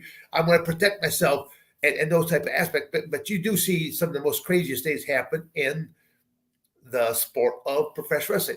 It's an entertainment sport, and they're highly skilled athletes, because when you look at all these athletic maneuvers that they're doing and they don't have a safety net, that's tough. I mean, even the expression of taking a bump, of being picked up and being bodily slammed, or just being punched and taking your own bump, that's most professional wrestlers don't even realize that they're doing the most basic fundamentals of martial arts, break falling. And more professional wrestlers really need to take a class in that, because their careers are cut short because they do take some outlandish falls. So I know I kind of went around your question here just a little bit. I always tell people I'm kind of an educator to people. I want them to understand a little bit more about which each one of these industries are like, and the perils that a lot of these wrestlers face. Because there's also jealousy. Why should you win and not me? Why do you get the push and not me? And so maybe there's that big high dive. You've been thrown out of the ring, and now there's this big high dive that's going to take place. But all of a sudden, you slip, you fall down, and you come up short, and all of a sudden he splat, hits the concrete. Oh, sorry. But I've actually witnessed this, and I've seen jealousy to where now you're gone, and I move up another rung. because you got to look at with success in that there's money. Sure. You move up, there is a pecking order in that. So that's again, I kind of digress in a couple of different ways, but I really want people to kind of understand there's a dark side to professional wrestling as there's a positive side, but all industries have their pros and cons. Sure. Dan Severn, join us on the show. Last one, and then we'll let you know. Go, Dan, because I know you got a lot going on. We saw when you entered, we saw Ken Shamrock enter. We've seen the Blackwells of the world, but now it's almost like professional wrestling, as it has kind of, with social media, et cetera, the kayfabe element has kind of started to be pulled back a little bit. And now you're seeing guys like Bobby Lashley. You're seeing guys like Brock Lesnar, a former UFC heavyweight champion, et cetera, that are not just moving over into wrestling, but they're kind of blurring that line between an MMA or turned professional wrestler. They're utilizing a lot of MMA tactics in the ring, et cetera. You were kind of at the beginning of the genesis of that movement. How much are you pro or con? Are you in favor of UFC MMA type tactics kind of being sold in professional wrestling to make guys like Brock and Bobby Lashley look like these beasts when they move over into that world? No, I mean, it's the progression of professional wrestling. I knew darn well that, that more and more athletes have been moving in there. And I'm trying to think of the recent last year NCAA heavyweight champion that just moved over as well from amateur wrestling. Stevenson. Yes. So again, there's if you got the size, the thing that I mean, Vince always was someone that was always looking for these big monsters. He always wanted to have, like having the big show and stuff like that in there. He always wanted to have, the giant. So to take some athletes from other disciplines and be able to move them in. I mean, look at Ronda Rousey. She had to run for a while there. Again, she was the armbar queen in mixed martial arts, and she, was what I think was a perfect heel for going into professional wrestling. Yeah. So again, there will always be that mixture. You've had a lot of other people that have been at various events. Pete Rose, for example. Look at when they brought back people like Pete Rose and other people that they brought back from other industries, just to, I think, to help cross over to different audiences. Dan the Beast Severn joining us here on the show. He is a UFC Triple Crown champion, ended his MMA career with 101 wins, 19-7, the full record, 23 KOs, 24 decisions, 54 submissions, a two-time NWA World Heavyweight Champion and NWA Hall of Famer.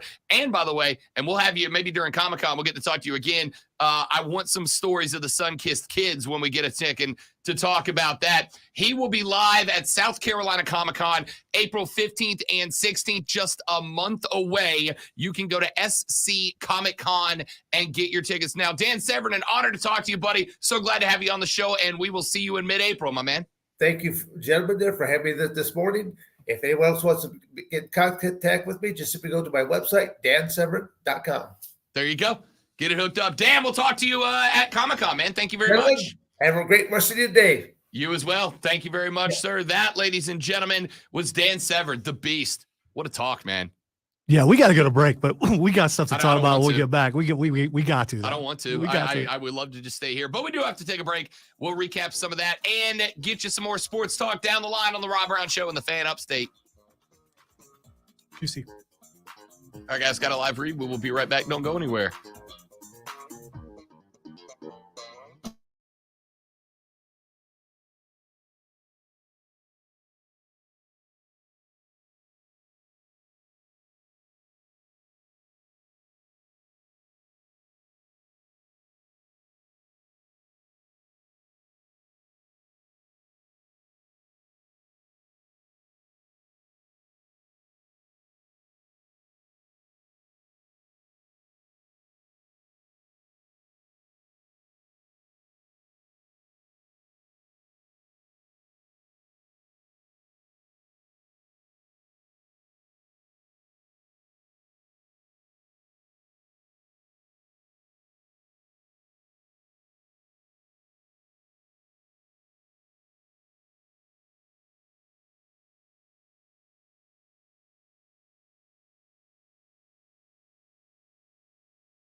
is a Greenville Drive game, right? Or actually, excuse me, it was the South Carolina versus SC Upstate game.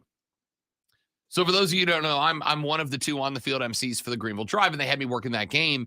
And we went into the tunnel, and in the back there is a batting cage, right? And me and one of the kids that works for the team went back there, and the batting cage was set with a big bucket of balls, right? So that the pitching coach could go over there and just throw BP to the guys to get some swings in before the game starts. And I walked back there and walked into the cage and picked up one of the balls. And there's a it's a batting cage. There's a home plate and a batter's box in there. And as I sat back there, in walked a dad and his kid, who was probably like 12 or 13 years old. And I guess the kid's training to be a pitcher. And the dad's talking to him about, today, I want you to watch this. I want you to watch when the pitcher does this. I want you to watch where his foot is on the rubber, right? Like you can get a tip of coming inside or outside. Is his foot on the rubber by the third base side, on the first base side, in the middle of the rubber, blah, blah, blah. And the kid asked about where do you put your foot to throw the right breaking ball, right? The dad's like, well, if you want to throw it over here, do it here. If you want it to cut from way outside, if you want to back the guy off the plate with a breaking ball, try to catch the edge, go on the third base side. And I just watched these guys connect, and you could tell that it was a dad who used to hurl, passing on what he had learned to a kid who was coming into that age. And it was just this kick-ass moment to see, created by sports, right? It was a bonding moment created by sports. Lonzo and I were kind of laughing before we came on the air, because both of us, in doing prep for that interview, spent some time going back and watching some of Dan Severn's old MMA fights, his time at NWA and WWF. You can find clips of this on YouTube. Spend some time watching this. And of course, I ended up finding Dan Severn's podcast, which I listened to a few segments. And realistically speaking, Dan Severn and I don't have a lot in common. Which was a concern for me. Yeah. After I saw it, it's like, okay, how's this going to go? But you don't have a lot in common. Probably aren't going to agree. But on you a know lot what you of do lot. have in common? We love the game. Yes. Love the game. And that's it. Like, I could have sat there. I could have genuinely taken that interview all 3 hours. We could have done an entire 3-hour show with Dan Severn, and I never would have run out of stuff to ask about, talk about, get his thoughts on, whether it's MMA or pro wrestling. I could have done that interview for 3 hours, no problem. And it is solely and strictly because of love of the sport, love of the game, love of the competition. And even though I never wrestled, I've never been punched in the face, I've never so much been in a fight in my life, right? Don't care. Love the sport, love the game, love the competition, love what it is, love what it means. And you can't have that bonding moment without sport. Again, he and I wouldn't agree on probably much at all in the world, but then we talk sports, and that conversation could have gone 3 hours. So to see Zoe bring up the old wooden leaderboard and have Dan go, I remember my shop teacher taking a router and just carving your name into a piece of wood, and that was the highest honor you could achieve in wrestling at that point in time. To see them share that moment, man, how badass was that? Yeah, I'm gonna be smiling the rest of the day and probably for a few days on that. That was really was cool. It was fantastic. You know, and thinking back to that time in my life when I was wrestling, I never would have thought I would be able to talk to a guy like that who actually brought wrestling into MMA. And yeah, that's cool. I can't wait to see him at South Carolina Comic-Con. He brought wrestling into MMA, and then he brought MMA into wrestling. Yeah.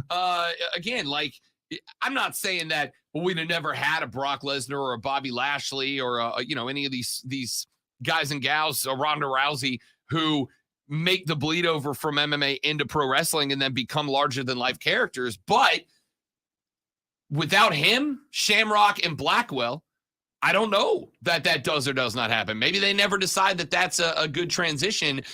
That dude has a lot of legacy in both of those sports, both MMA and pro wrestling. But you and I are both jealous of one thing for sure from him. Dude looks in shape for his age. For his age, he looks in shape for my age. Yeah, I want to be in that kind of shape when I reach. I got time to get there. You got more time than I do. To be in that kind of shape when I get to that age. Have you tried headbutting a dude 300 times in 30 minutes? I thought about it. I thought about it yesterday. So and the day's not over yet. I might think about it again today. All right. Thanks again to Dan Severn. Thanks to Rob Young and Borderlands Comics for not just getting us in touch with Dan. We are working right now, by the way. Have had a conversation with AEW to try to get Jamie Hayter, Adam the Millennial Cowboy, Hangman Page, and the absolute Ricky Starks on the show, all between here and Comic-Con. But thanks to Rob Young for putting on a killer event, too. I have gone 2 years in a row. This will be number 3, and I wouldn't miss it. I think I missed the very first one, but I've been to all the other ones. So, yeah, and it's grown every single year.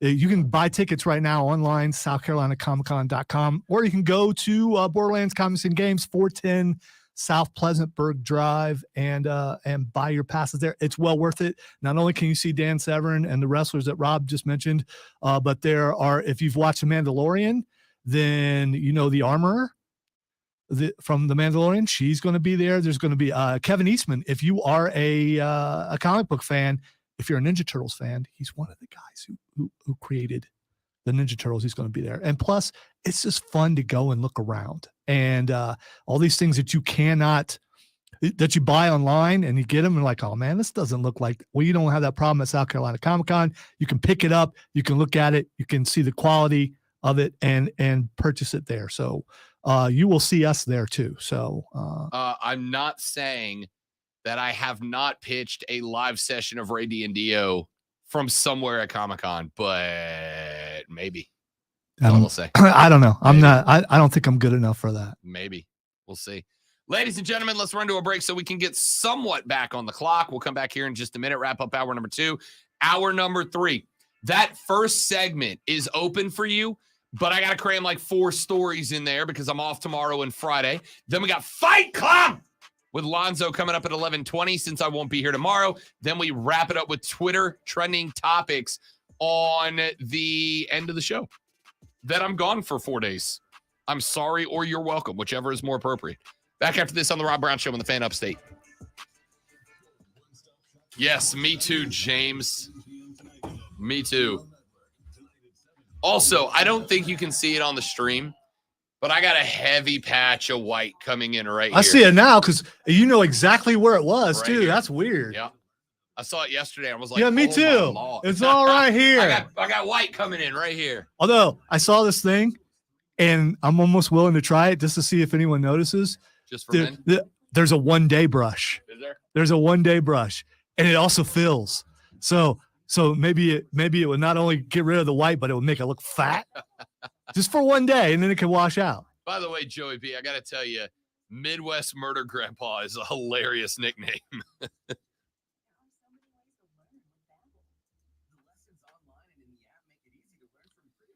The Midwest Murder Grandpa. Grizzled old veteran.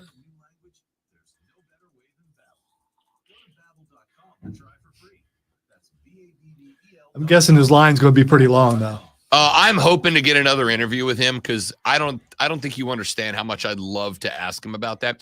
I thought it was cool that he was willing to address the reason he left the WWF and be like cool about it, be classy about it. I thought that was great.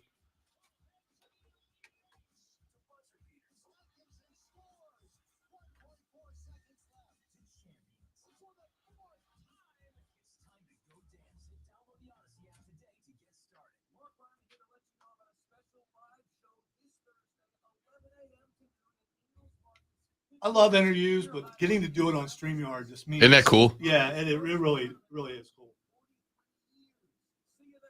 This feature is sponsored by the Discover Card. I just learned Discover Cards do something pretty awesome. At the end of the first year, they automatically double all your cash back you've earned. Everything you've earned, double. Seriously though, see terms and check it out for yourself at discover.com/match.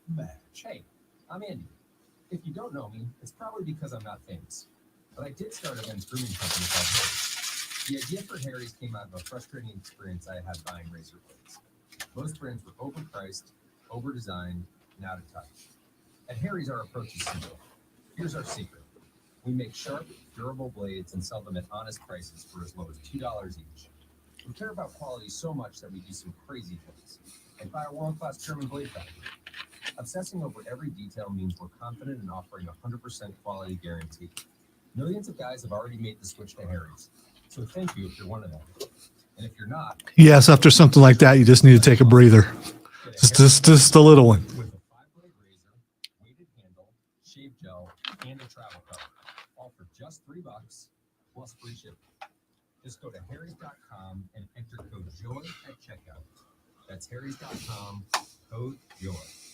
Enjoy. I studied Spanish in college and never got fluent, but then I tried Babbel. Want the most effective way to learn another language? In just 15 minutes a day, Babbel's bite-sized lessons will have you learning another language. Did you see that thing I sent you yesterday on Twitter? Babbel gets you speaking quickly about things you actually Or was it on Facebook? I can't remember. About the unarmed for Skyrim. I sent you. Yes. I saved it. I didn't realize that Khajiit is the way to go with that, but I can't do it. no, that's fine. But at least there's Correct, because it's got the claws. yeah, there's some things in there that could tell you the way to go a little bit. Yeah, I went with which one is it that has I kept going back between doing a classic Nord or I almost went Orc. And I was like, I love that. I think I just want to be Andre, who's a human. Yeah, because if you go Orc or you go Khajiit, you expect the Orc to be overly strong. And the Khajiit you expect to be really fast.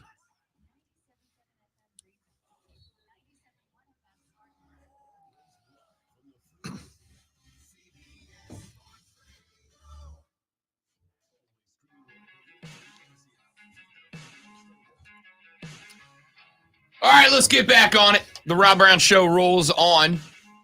Trey said, will you guys do interviews like that when you start your wrestling podcast? Yeah, we're working on that. And by working on it, I mean have been talking about it for a while and just have to do it. That'll come soon. But yeah, we've got ins with WWE. We've got ins with AEW. We plan to start using those at some point. And we look forward to it. It's going to be great. You know, the thing is about doing that podcast is though, when we have wrestlers on, we break news. So you only want to do that, once or twice a year. You don't want to be known as the guys who break news like every single week. That's just kind of pressure that we don't need. Uh-oh.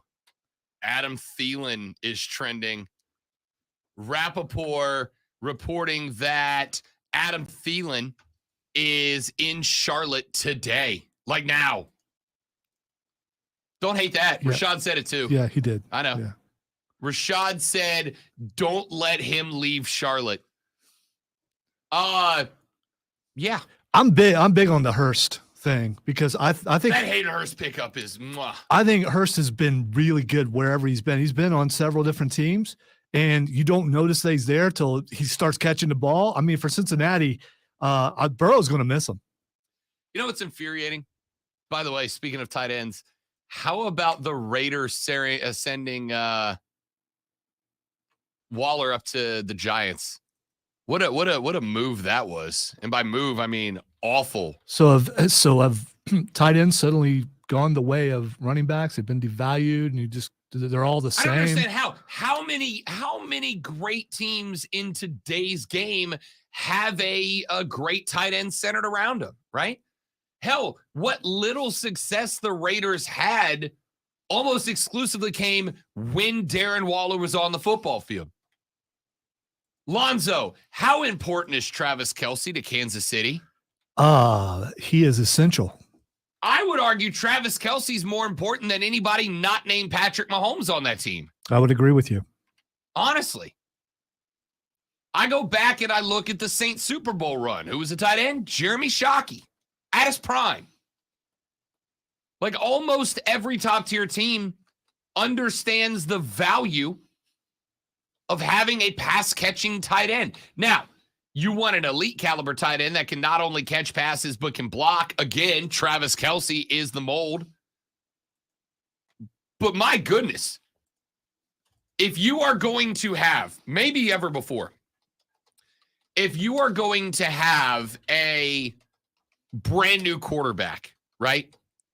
If you're going to have a brand new quarterback, a guy stepping in for the first year as a rook and plug him in, you better have a number one and you better have a great tight end, man.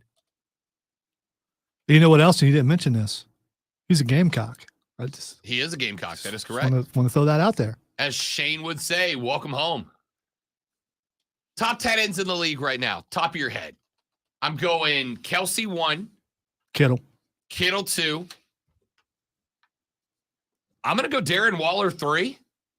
I think you'd have to do well. I'm going to go if he can I put Kyle Pitts as a tight end? I mean, he might be too versatile because he can play the slot too. Kyle Pitts, Mark Andrews gets a nod. Who am I leaving off? There's got to be more, right? Joey B said because there's 3 to 4 truly elite tight ends and then 28 other guys who are almost totally interchangeable. Who am I missing? I'm trying to think who else goes on that list next. Dalton Schultz out of Dallas is probably a next tier down. Dawson Knox, second tier. I'm trying to think of who else would I put on this list? Mike Gesicki's available from Miami. He's the dude who can't do the gritty despite his best efforts week in, week out. He's a good but not great pass catching tight end. He's out there. I'd say Zach Ertz is probably on that next tier right now. Dallas Goedert is on that list. Good call, Marcus. I don't know, man. Grabbing a top tier elite tight end, I think is the right move. It's a massive move, and I would.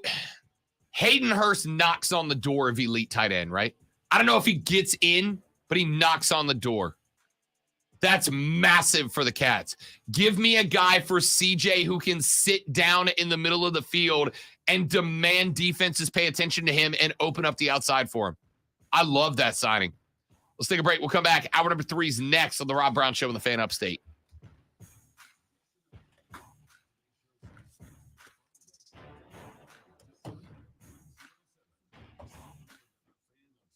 Evan Ingram, knocking on the door. I'm good with that.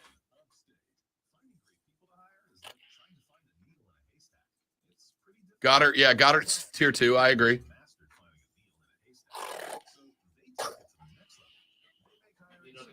Y'all. Boys trying to stay hydrated. Here's what it's like to use ZipRecruiter. They have so many qualified candidates that it's easier to find the right ones for your roles. In fact, 4 out of 5 employers who post on ZipRecruiter get a quality candidate within the first day. That's a lot of needles. So how do they do it? ZipRecruiter's powerful technology sends you candidates who are a great match for your job, and you can even invite your top choices to apply. So if you want less hay and more needles, head to ZipRecruiter. And right now, you can try ZipRecruiter for free. That's right, free. At ZipRecruiter.com/radio. That's ZipRecruiter.com/RADIO. ZipRecruiter.com/radio. ZipRecruiter, the smartest way to hire. Hi, it's Rivers, the owner of Mr. Sparky of the Upstate. At Mr. Sparky, we offer straightforward pricing, giving you options and solutions to the electrical issues you're facing. Plus, safe check during every visit, membership plans, and in most cases, same-day service. The next time you need an electrician, go to MrSparkyoftheUpstate.com. Remember, MrSparkyoftheUpstate.com. You don't have to put up with any illogical 888 Sparky. Hey, it's Matt 99, the Rise Guys. It's time to enjoy a delicious Rise Guys P1 lager from Steel Hands Brewery. Now available in Kansas, select street stores across the upstate. Also on tap, Therapy, 320 Fall Street, Sweet Tea in downtown Greenville. And Wingnuts, 201 Trade Street and Fountain Inn. Get in zone, AutoZone. Welcome to AutoZone, America's #1 brakes destination. We have the pads. Look at Bronson Reed overshoots an elbow drop. He might kill a man. He might. That's a large dude. the tsunami or whatever they call his Yeah. splash is. It's so fluid. Him just walking up and jumping without waiting.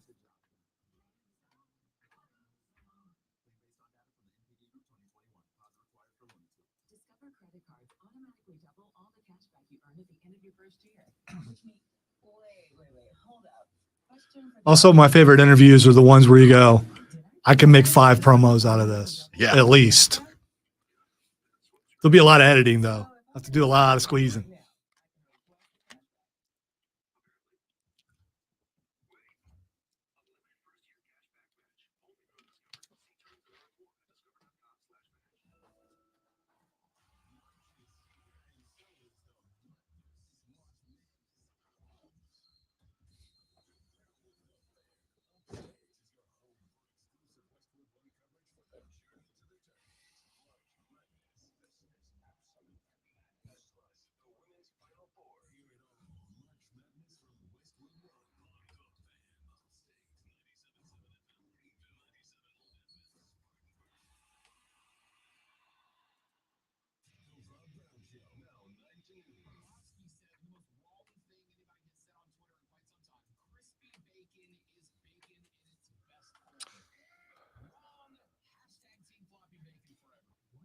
So my vacation for next year just got set. FSU versus Georgia Tech to open the season in Dublin, Ireland. Dublin, Ireland. Well, if we're not in World War III by then, I mean, it's probably a good move.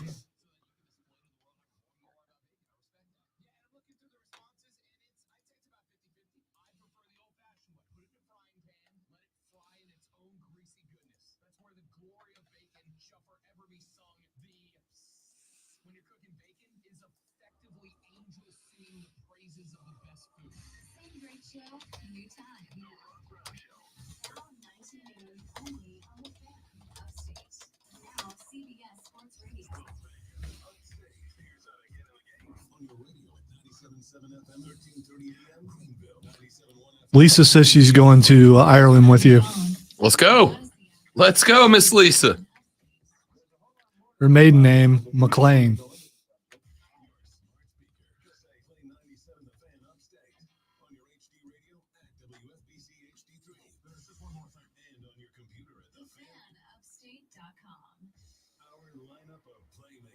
The DA Show, mornings at 6. Rob Brown Show at 9. The Jungle with Jim Rome, weekdays at noon. And Offsides with Mark Ryan at 3. Real sports talk for real sports fans. Yay, more work, says Lonzo when he sees the.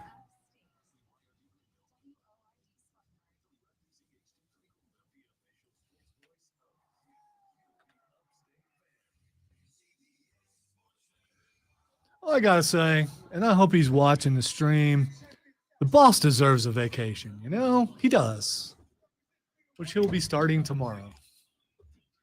Yes, I am. Yeah, right.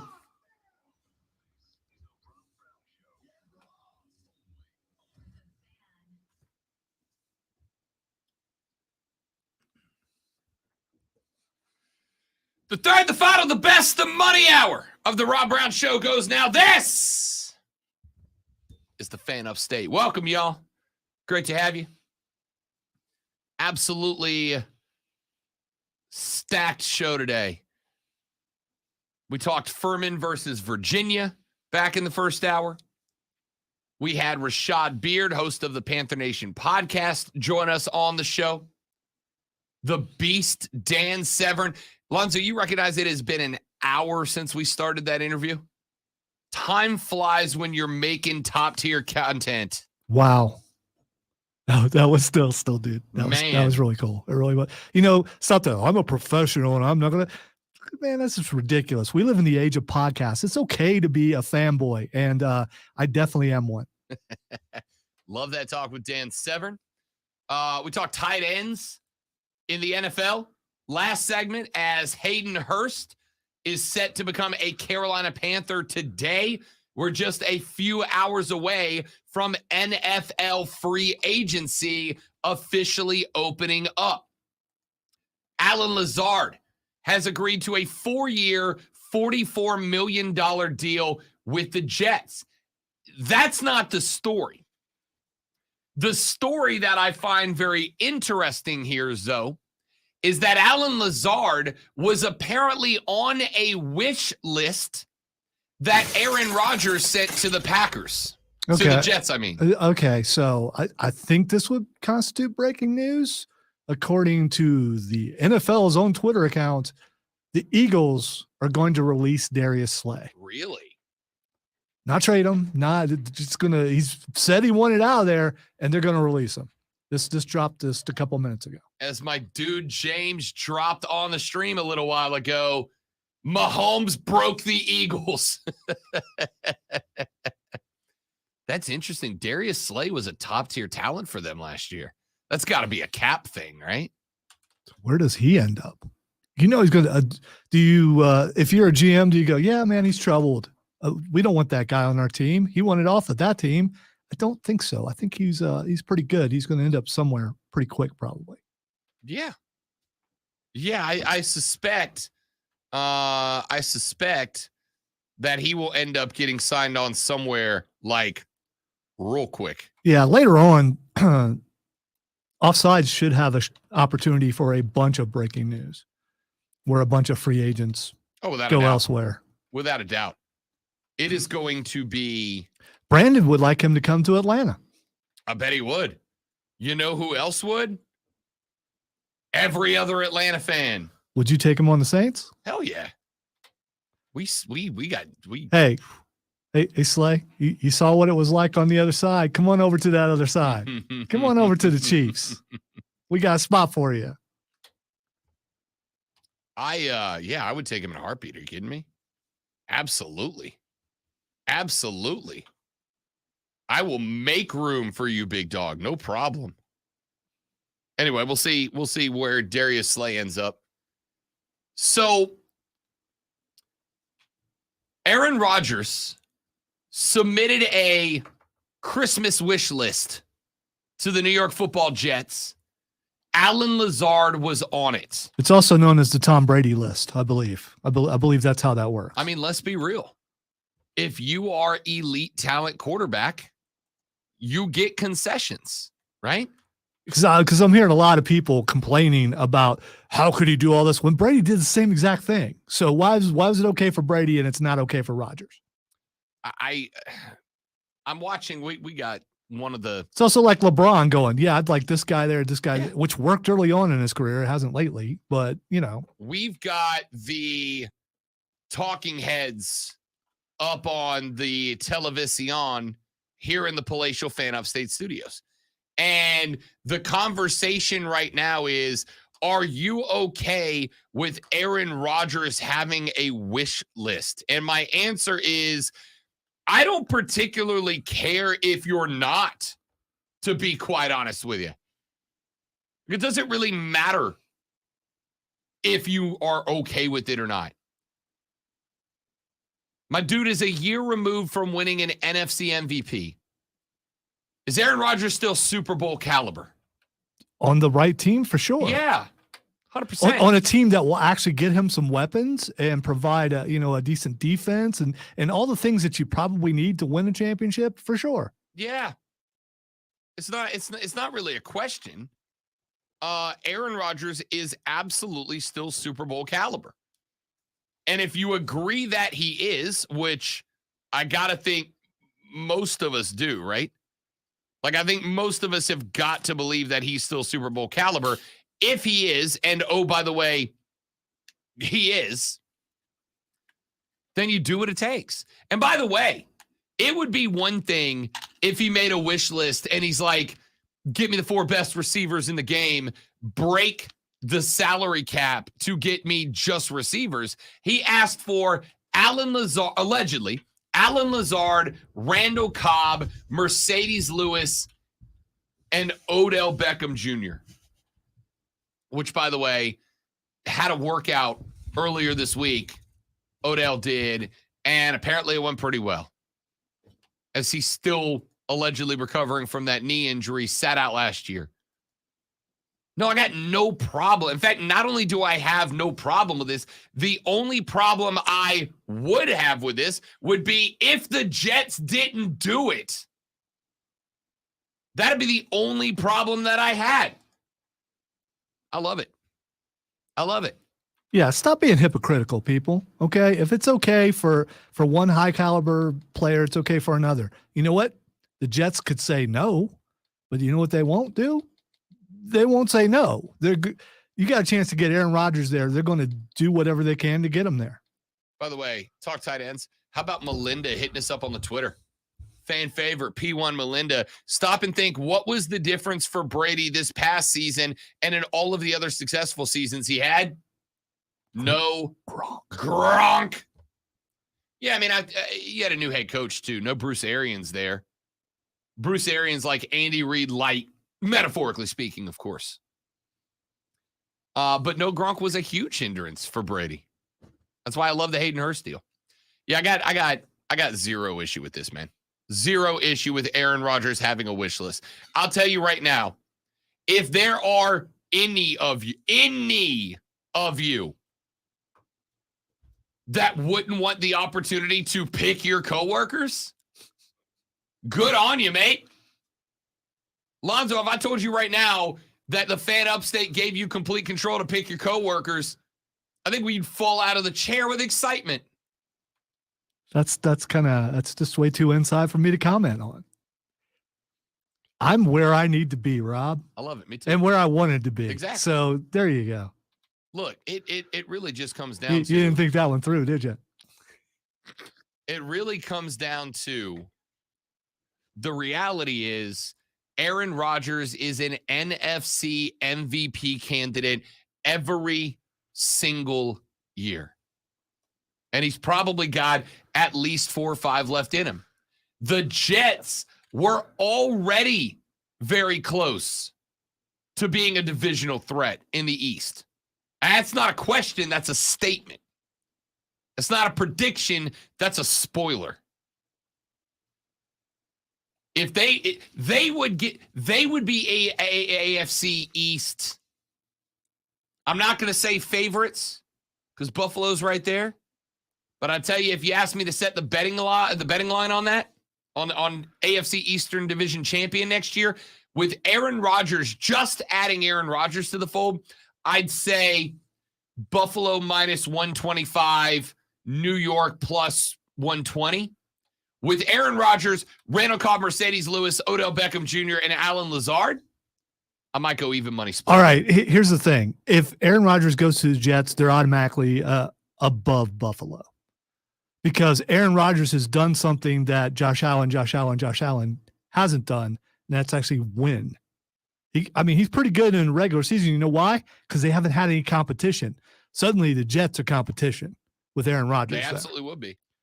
They absolutely would be. And what will happen when the media's stepchild is in the same division as the media's love child? The reaction is going to be awesome for the entire season. By the way, I don't know if love child is the right thing. That's the first thing that popped out. Yeah. Video is coming across of Georgia's Pro Day taking place right now. Stedman's spinning the rock right now, dude. Whoop-de-doo. Spinning the rock. Wow. Right now. He might go up to round 3 instead of round 6. I had to tell you, there's some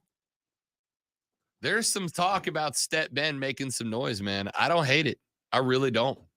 All right. What else we got? I got to get a couple of stories in here. South Carolina spring ball practice numero uno taking place yesterday. Off-season number 3 for Shane Beamer got started. South Carolina linebacker Mo Kaba and defensive end Jordan Strachan did not practice yesterday. Both are recovering from torn ACL suffered back against Arkansas last year.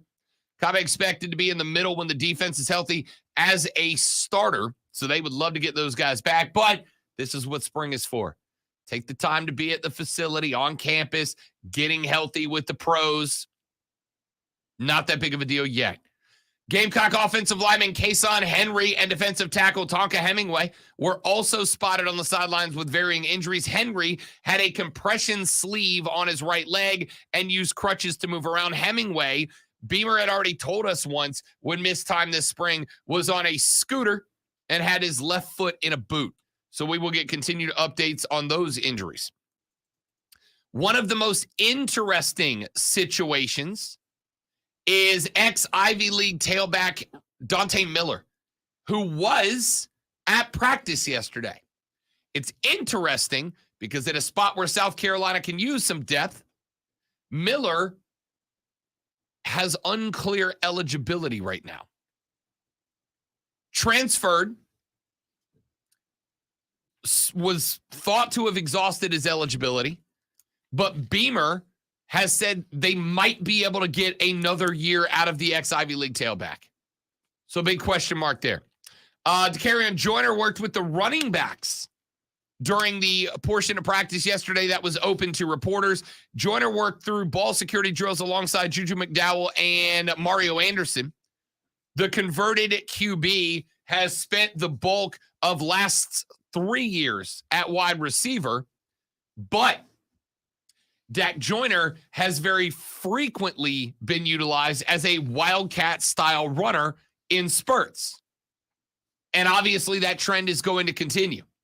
If Dak Joyner is getting running back snaps, you got to wonder either A, if the depth at running back is a concern for Shane, so he wants to keep options open. B, if we're just going to lean into Dak Joyner getting extra Wildcat snaps this year. Or C, if it was just the ball security drill. But we'll find out. Walk-on running back Bradley Dunn was the only Gamecock in a blue limited contact jersey yesterday. Previously started Hammond during his prep career under Eric Kimry, the ex-South Carolina quarterback. Across the first team offense yesterday, Jalen Nichols at right tackle, Ja'Kai Moore at right guard, Rashawn Lee at center, Trey Jones at left guard, and Tyshawn Wanamaker at left tackle. The first few skill position players on the field, Spencer Rattler, Juju McDowell, Trey Knox, the Arkansas transfer tight end, Juice Wells split out to the left, Xavier Legette, and Amarion Brown were all your first teamers yesterday. On defense, they were missing, as we mentioned, Kaban Strachan, Alex Huntley, TJ Sanders, Terrell Dawkins, and Tyreek Johnson were the 4-down linemen. Stone Blanton and Debo Williams were at linebacker. Nick Amonwori, DQ Smith, Keenan Nelson, Marcellus Dial, and O'Donnell Fortune were across the back. Pup Howard worked with the second team defense at linebacker. He went through bowl practices with the Gamecocks before enrolling in January, and now he is out there on the field. Offensive lineman Josiah Thompson was at practice yesterday. Thompson is labeled as maybe the most high priority in-state recruit for the Gamecocks right now. He has made numerous trips to SC for games, camps, and practices. How about, Zoe, a 6'6", 280-pounder built like a brick boathouse, as the saying goes? Let me speak for the team and saying yes, please. 6'6", 280. That is, as we used to say back in my hometown, Lonzo, that's a big boy. That's a big feller right there. I know she avoid beef. That's not that. Beef was not. Beef's only a name you get if you make it personal. Then you beef. Okay. All right. Yes, that is a really, really large individual. Thompson did also visit Clemson this week. He was there on Monday, along with teammate class of 2026 quarterback prospect Josiah Oxendine, who was at USC on Tuesday as well. Oxendine has Power 5 offers from Pitt and Tennessee as well. Charlotte Christian class of 24 receiver Micah Gilbert was at practice with his family. He was offered by the Gamecocks back in 2021, goes about 6'3", 210, number 6 prospect in North Carolina, according to 24/7, 39 grabs, 46 and 6 touchdowns for Charlotte Christian last year. There's your spring South Carolina ball update after day one. I will catch you up on everything that happens when I return on Monday. Dan Severn was great, right? Wasn't that fun? Yes, he was. Love that dude. Love that dude. All right, let me get this story in real quick, and then we'll take a break. The USSF, the United States Soccer Federation, has completed their investigation into the situation that's been playing out between Gio Reyna's parents and Greg Berhalter. The report effectively said that the parents of Reyna are what's the word? Jackasses. That's the word I'm going to go with here. A 10-week investigation by an Atlanta law firm hired by U.S. Soccer dove into the soap opera that's been taking place after the World Cup, a World Cup in which Gio Reyna had an attitude problem. He apologized for it after the conclusion of the World Cup, but then Gio Reyna's parents came forward and put out there that there was a domestic violence incident in Greg Berhalter's past, effectively trying to come up with whatever they could in order to make a move, get Berhalter out so Gio Reyna could get more time. Berhalter made that incident public himself. It was never reported to police. There was an incident. Berhalter and Rosalind Santana, who would become Greg Berhalter's wife, had an incident. They separated. They came back together. Berhalter said, I did the therapy. I did the treatment. I haven't had an issue since then. He is not.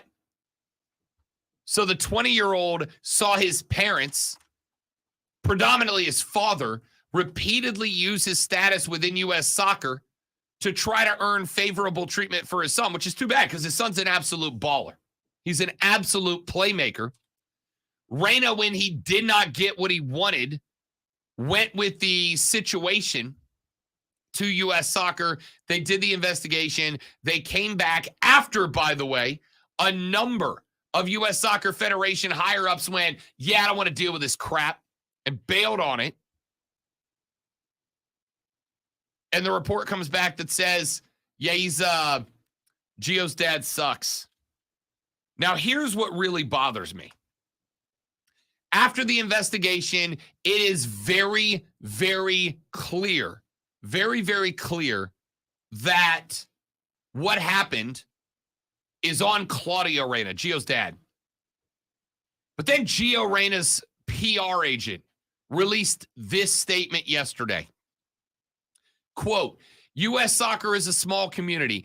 Anyone who knows the Reynas know that they are kind, generous people who have devoted countless hours and energy to promoting U.S. Soccer and to the welfare of so many fellow players, parents, coaches, administrators, and others.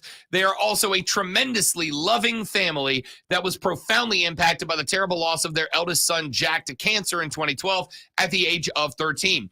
Claudio and Danielle acknowledge that they have said and done things in the heat of the moment that they regret, particularly the statement that triggered the U.S. Soccer investigation. Gio acknowledges that, like countless players before, he showed too much disappointment when not selected to play at the World Cup. That is only part of the story here, but the only side of the story that the investigators chose to tell. It is disheartening and grossly unfair to see the family turned into one-dimensional caricatures to progress a narrative that benefits others. Hopefully, as a U.S. soccer community, we're better than that, end quote. All right, I'm going to go with number one. Anybody but me find it super gross that the Reynas went with, our son died. Yeah, that's gross, bro. You acting like an absolute Delta Bravo does not, that doesn't get you off the hook. That's a terrible thing that happened to you. It's a tragic thing that happened to you. It's a very sad thing that happened to you. Doesn't give you the right to act like a clown. Second, yeah, Gio was a turd at the World Cup. He's also 19. You know who else was a turd at 19? The overwhelming majority of us were turds at 19. All right? I got no problem with acting like a turd. And if you make your amends and come back better, faster, stronger, no problem. But the line, like countless players before, everybody else acted like a turd, so can I. Not your best defense, Gio. Not a great look. And then at the very end, they only told one side of the story. There was only one side of the story. You put forward this accusation. You put forward this story years and years and years after it happened. You put this story forward, dude. So yes, the story becomes about you. Finally got to a point where it looked like U.S. soccer was moving in the correct direction, finally looked like U.S. soccer was pointed upwards in the trend, and then we got to go deal with some. Lonzo, if this played out at my local high school, I'd be like, grow up, dude. This is the highest level of U.S. soccer. What are we doing? Let's take a break. When we come back here in just a minute, it's not Thursday. And you know what that means? Fight Club with Lonzo. Your home for all things combat sports in the upstate is only on the Rob Brown Show and the Fan Upstate.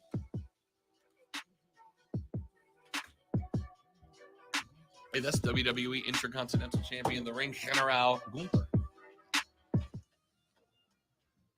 On 106.3 WORD Weather Center, here's the Upstate's most trusted forecast on the Fan Upstate.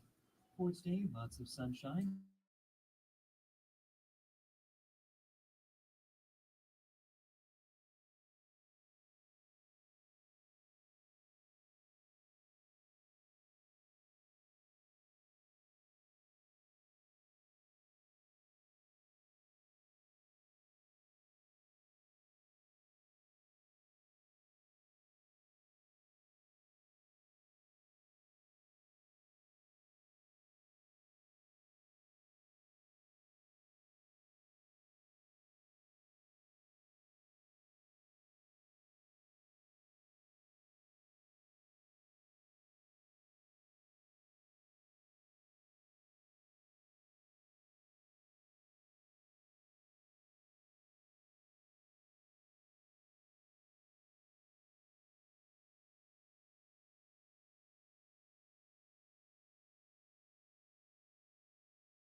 Creon. Creon is the #1 prescribed EPI treatment. Ask your doctor about Creon for EPI and visit creoninfo.com or call 800-633-9110 to learn more. That's CREON info.com.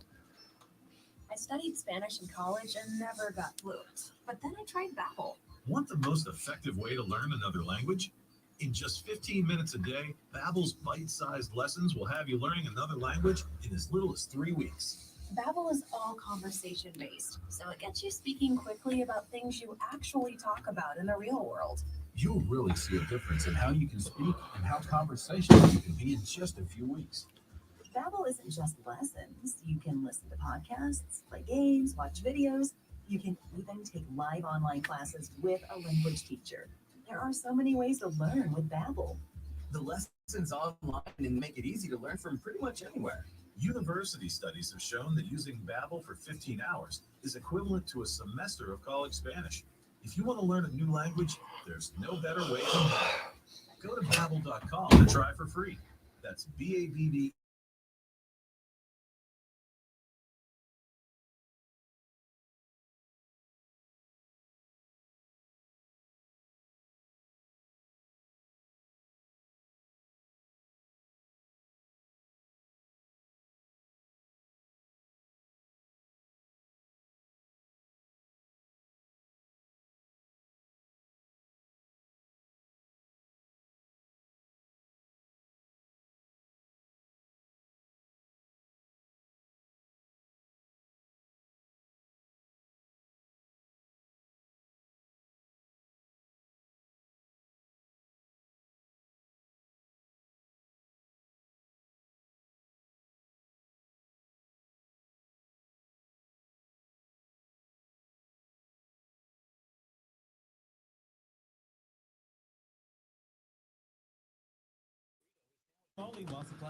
They're back. Hey. Welcome to the Weenus and Pitt Show.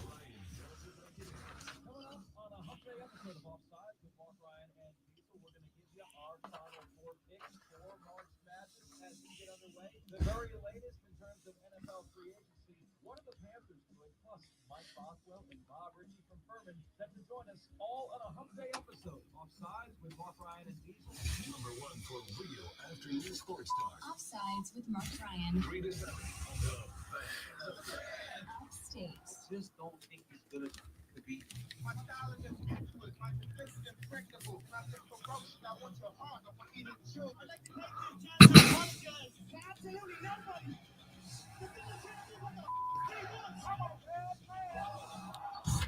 Coming at you like a Dan Severn headbutt 300 times.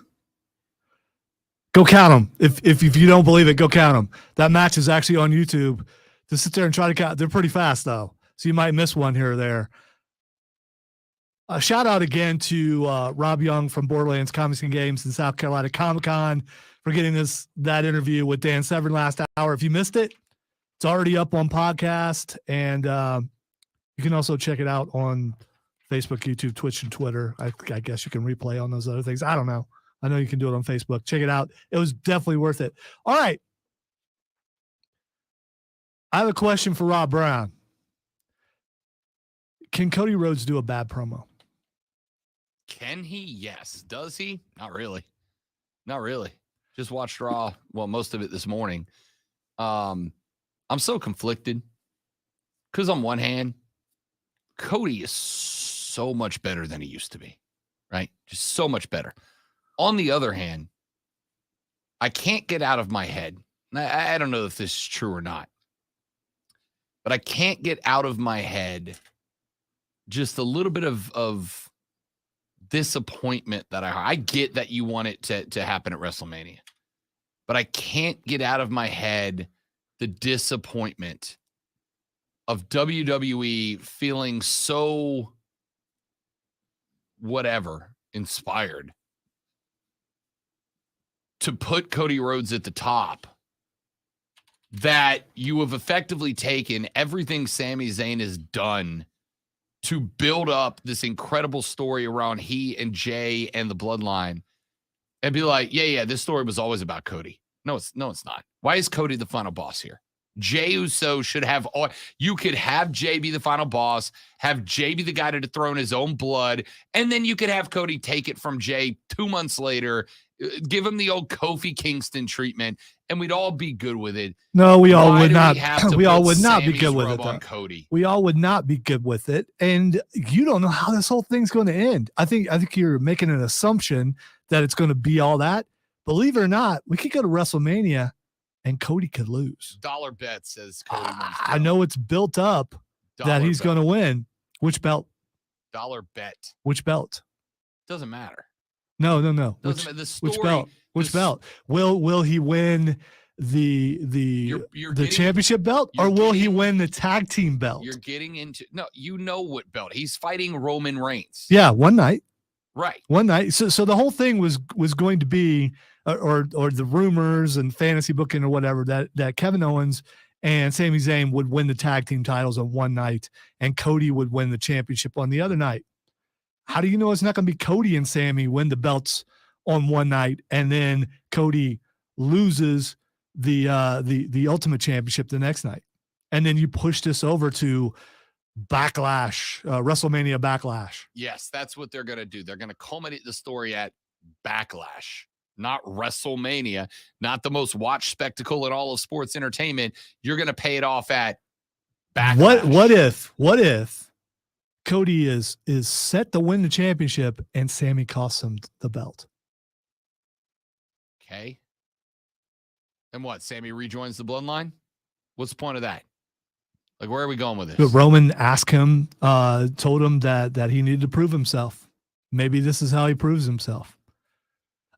Here's the thing with this storyline. There are so many different directions it can go. You have your mind set on what it's going to be, and you've got that look on your face like, Quit spewing your nonsense, Lonzo, which we both know I can't stop spewing nonsense. That's just what I do. Made a career out of it. Yes, I have. Every time I turn the mic on, some people would say, "Oh, you're so stupid. Why are you talking on the air?" Because I can and you can't. So there's that.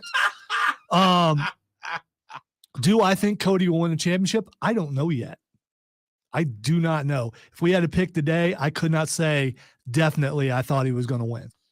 Because organically, what a story it would have been if Drew would have won in his home country. Didn't happen. Organically, with the movement of Sami Zayn and Uzi and all that kind of stuff, would have been amazing for him to win in his home country. Didn't happen. Just because everyone believes that Cody's going to win doesn't mean he's going to. I think he's going to win a championship eventually.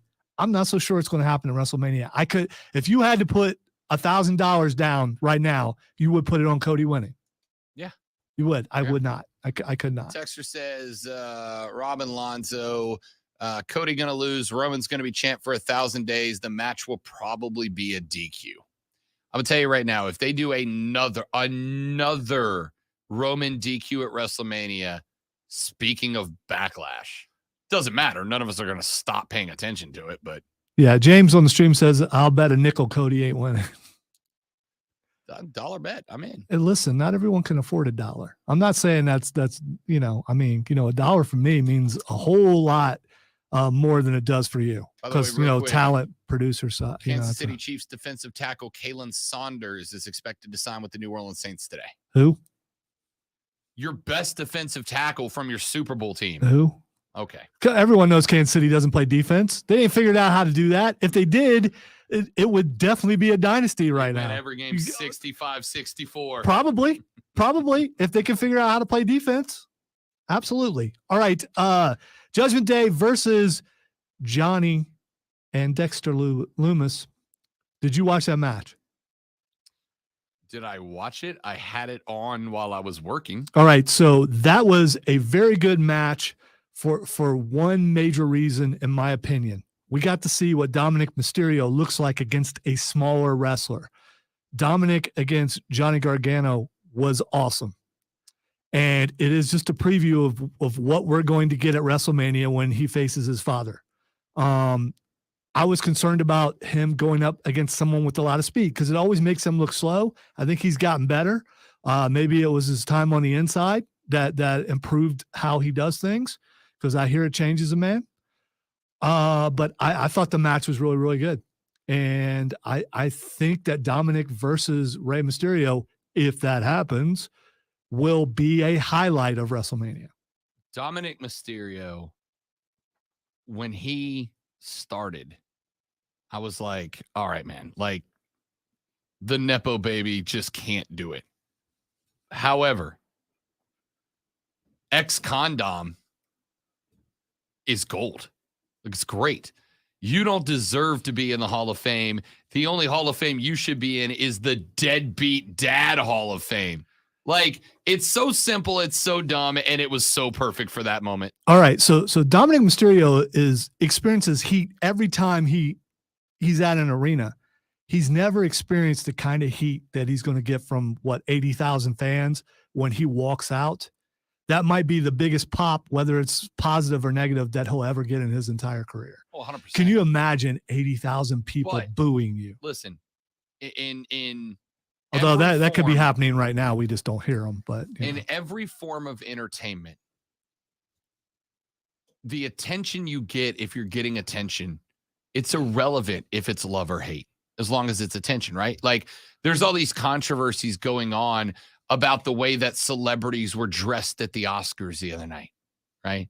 You got this this new thing of women wearing sheer dresses that you can see through. You've got women showing up with these enormous, gigantic headpieces that block people's views. You got fellas showing up shirtless and with Speedos on it, whatever. And it cracks me up every award show, because social media just turns into half the people going, I can't believe the degenerates, and half the people going, Slay Queen. And wait, is that a thing? yeah, Slay Queen. Okay. And the reaction every time is, you guys don't get it. It doesn't matter Whether you tweet that they were amazing or tweet that they are the downfall of Western civilization. All that matters is that you tweet about them, because every time that somebody complains about so-and-so with their boobs out or dude with his junk out and how bad is this for America, another article gets written about them and another person goes, let me see what that's all about. And another person pays attention to them. It's the same in sports broadcasting. It's the same in athletics. It's the same in Hollywood. All I need you to do is talk about me.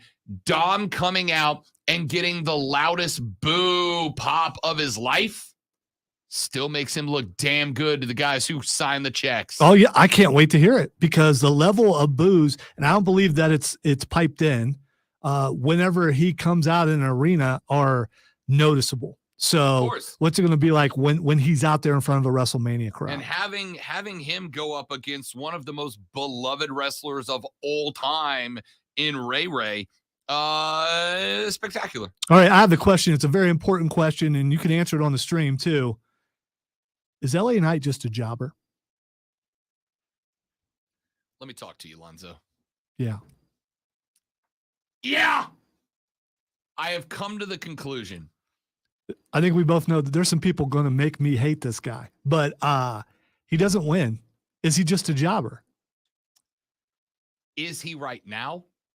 Yes.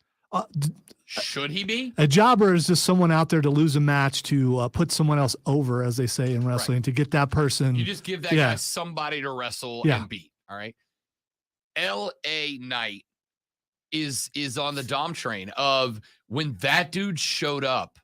I was like, what is this, man? Now, I will tell you, I did not know about his past at Impact and TNA. I've since gone back and watched some of his stuff. The dude is one of the best mic workers in the game, and he can go. LA Knight is currently, and I don't believe it's going to stay this way forever, because I think one of the things Triple H does better than anybody else is recognizing the indie guys he bring in that then have mainstream talent, and LA Knight is way up on that list. Yeah. If Triple H is still in charge. Correct. But I'm not, listen, I think there have been a couple of bad decision-making situations the last couple of weeks. That does not lead me screaming with my hair on fire that, oh God, Vince is back. The old man shows up in Gorilla and he doesn't leave. Yeah. I'm worried about it. I'd be lying to tell you I'm not. I do not want to go back to Vince. It doesn't mean Triple H is going to make every call the right call. James He's going to get some wrong. James says it's unfortunate he ended up with Bray Wyatt and his uncle. Yeah. Listen, I still have high hopes for Bray, but I do not have high expectations anymore. And listen, I love Bray in that I think Bray looks at wrestling, and Bray's a guy that wants to push the envelope, right? He wants to see how weird he can get and keep people around, and that's fine. The problem, Bray, is that at some point you got to pay it off, right? You got to pay it off. Bray coming out in his return, cutting that promo of, I know who I am now, right? I was in a dark place. You guys pulled me out. I know who I am now. There was still room for him to kind of have that split personality thing. I'm so over Uncle Howdy. It pains me. I know you're saying all that, but just I'm over it. But recently you and I were at the well watching wrestling. Yeah. And I got to be a Firefly for the very first time. Right. You got to be a Firefly. Which was just it's Go back to that. Go back to that. Go back to being the dude who you never know which version you're going to get. It doesn't have to be the Fiend again. You can just do it with I Funhouse, don't need the version of that could live in Lawrence County and might be my neighbor. I don't need that version. He needs to wrestle more. That's what he needs to do. And his entrance is still really cool. Dope. Yeah, it is. And I will tell you, I will lose my mind every time for the Muscle Man dance. That was 100% of the time. That was pretty funny. But you gotta there's gotta be telling a story from months and months. Could you imagine if Zoe, I ran you guys through a D&D game and we went 8 sessions and you never fought anybody? Eventually you'd be like, what are we doing here? Well, after that first one, I had some concerns, but yeah. Because I'm a great storyteller when we play. That means you can tell I just want to fight. Correct. So that might be like in real life The too. problem. Yeah, it could be. All right. We got time for at least one more. And I heard this on another show on a podcast rather. Yeah, I saw that. That's yeah. It's more Lawrence, Pickens County. Well, I can't say any more about that. Did you know that South Carolina beat Clemson at football and It's been noted. basketball? And I didn't know if you knew that. All right, so I heard this somewhere else. Is Seth Rollins over, or is his theme song over? Yes. Because it is the same old lame thing that he's done for the last couple of years. You just want to dress like him. You just want to dress like him. But without the theme song, what has he done? I mean, he gets out there and he dances and everything. Seth Rollins is remarkably over, and you can tell that by the fact that he is eating L's and yet still coming out to the largest reception of the night. And yes, like I think there are times when, for like I think at the beginning, was Daniel Bryan over or was the yes chant over? And I got told over and over, oh, it's just the chant. Anything in wrestling that the crowd can do along with it is going to go over, right? Like it amazes me that more wrestlers don't figure out a thing they can do, the crowd can do with them, because we all want to be part of the show. That's why we're there.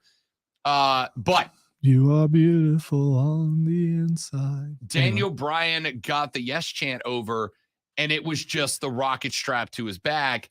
Seth retweeted a video that a guy sent out leaving a house show in Madison Square Garden last week in a subway that the entire car was still singing his theme song 40 minutes after the show was over. You don't do that just because a song is good. Anyone who's listening to this conversation right now and is a wrestling fan, here's the chant in the back of their head like I do right now. It's just back there.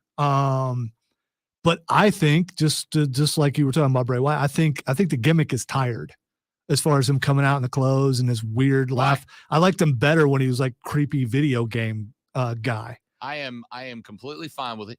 As somebody who is also frequently accused of dressing over the top sometimes, I got no issue with it. Yeah, because he wouldn't be noticed because of his voice. And the guy who is maniacally having the time of his life, let's go. I'm always in for that. I don't dislike Seth Rollins. I just don't like this gimmick. I just don't. And I think the song's over more than he is. That being said, he versus Logan Paul is probably going to be a really good match, as long as Logan doesn't do something to really hurt himself. And I don't think because is he going to try to top what he did last time when he went against Roman Reigns and he was live on stream and jumped off the top and hit Roman on the table? Those kind of guys, they want to top themselves. Sure. Like Shane McMahon back in the day. There are guys that are adrenaline junkies and think, I did this last time. What can I do this time? I mean, listen, y'all know I'm not a Paul Bros fan.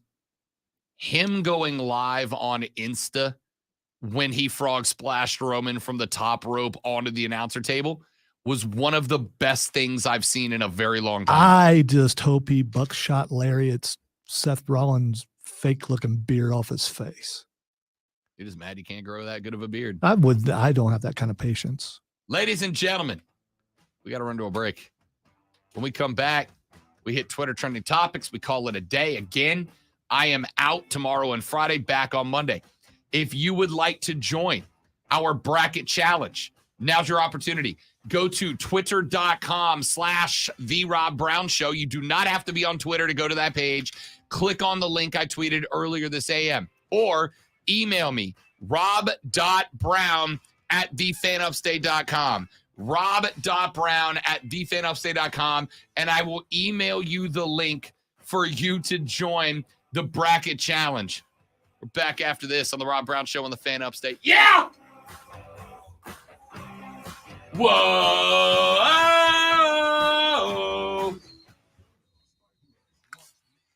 That was just a coincidence that it just happened to be that thing, but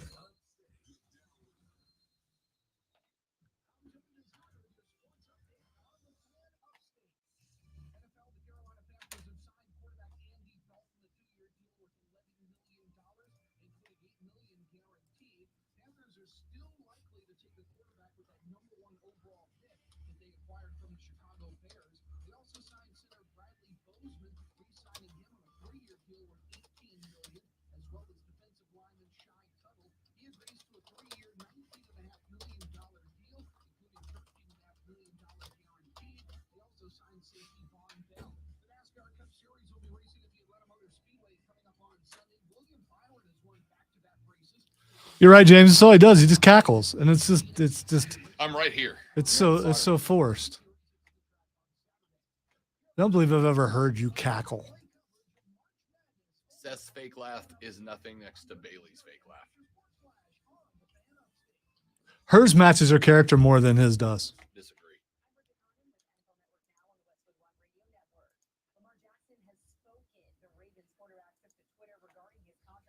Lamar hath spoken.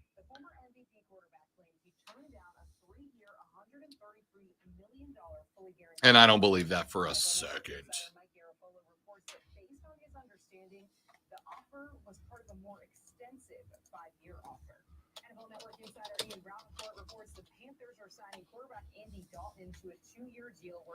Dalton. And the biggest move of free agency frenzy on Tuesday, NFL Network insider Free agency frenzy. And Darren Waller from the Raiders in exchange for a 2023 third-round pick. Waller raised Whoa. What night are you going to see Phantom? Saturday. Okay. I was gonna say because I'm going to an Italian restaurant tomorrow night. I didn't know if we'd be in Italian restaurants at the same time. Because my daughter is turning 25. Man, I'm old. In the divorce process, this comes down to three key concerns: physical custody, decision making, as well as financial support. Each of these is important. It's important. I'm not going to talk about what Cameron's going to be on his next birthday. Not as old as me. That's true. like any good agent. Which unfortunately ain't saying a whole hell of a lot. But because we're realtors, we're here for so much more. Agents who are realtors volunteer at nearly 3 times the national average. We're working to broaden access to credit, increase affordable housing supply, and ensure fair housing for all. Realtors are bound by a code of ethics. We're here for it all. Realtors are members of the National Association of Realtors. That's who we are. I'm going to have to start doing that thing when I go home, just taking a nap. I've been fighting it because it makes me feel old. Bro, I am And then I'm not sleeping real well at night. So I should sleep when I can. very much team siesta, bro.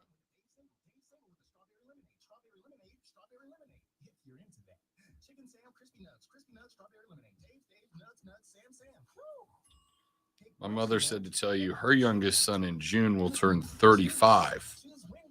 So if you feel old, you've just made her feel ancient. Sorry, wasn't intentional. The sound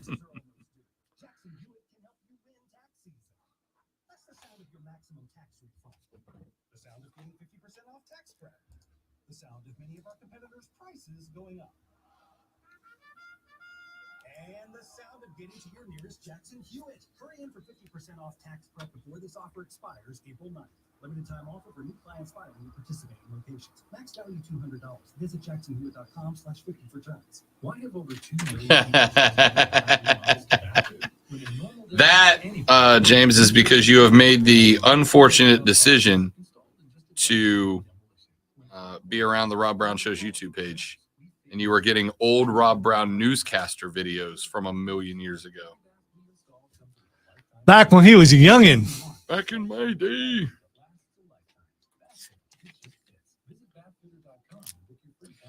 You ever had a run, a stretch, where you're playing a game that you used to be really good at, and then you just suck at it for no reason? Yeah. Explain it. It's called Dragon Ball Z Budokai, when my son suddenly just started wiping the floor with me and I couldn't do anything. It's like, boom, boom, boom, you're out. Boom, boom, boom, you're out. It's like, you know what? Speaking of out, I'm done. My run here is over. I used to be good at this. I am no longer good at it. But if it's single player game, no, I haven't done that. You're not planning on quitting Call of Duty, are you? No. Okay. I was never good at that. I was gonna say you were just. I had the other night a 7-kill win where I got the last kill of the game. I Good for bragged you. about it for 3 days. You should. Next 3 games, 0 combined. All right, time for Twitter trending topics where I tell Rob what is trending and he tells us why, and we've got a limited amount of time here to do it. And I grabbed the wrong sheet, but it's okay because it's within hands reach. First thing that's trending is Pat McAfee. Entirely sure why Pat McAfee is trending, but I know was Rogers on there yesterday? He's on it today. I'm holding up the one today at 1. Today at 1. Yes. Roger said yesterday evening that a decision would be coming very soon. Will that be on Pat McAfee's show? I don't know. All right, Zeke is trending.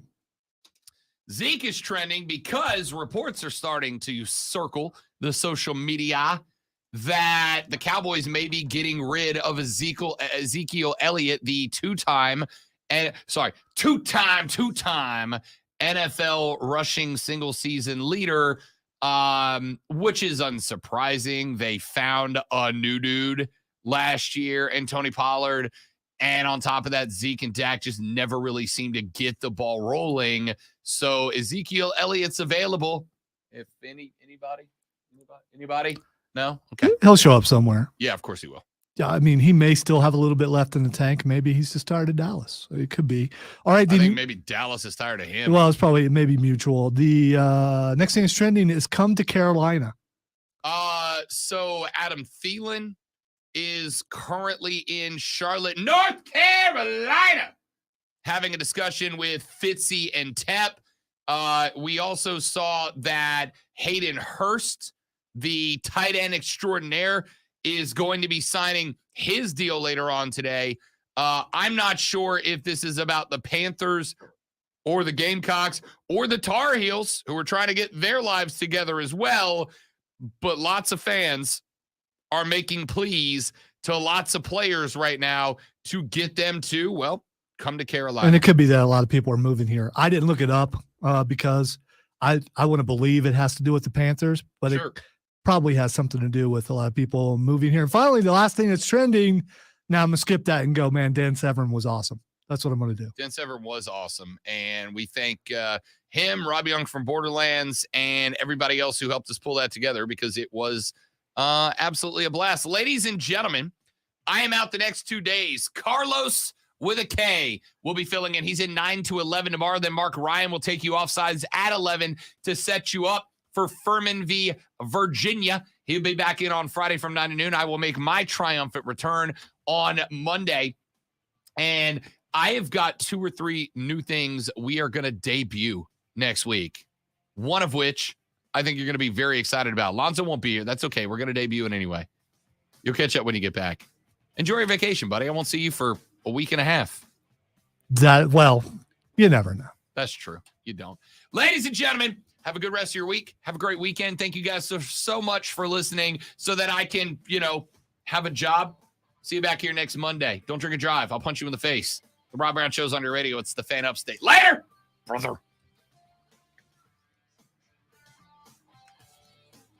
I haven't completely decided yet, but I still may do the shoe thing.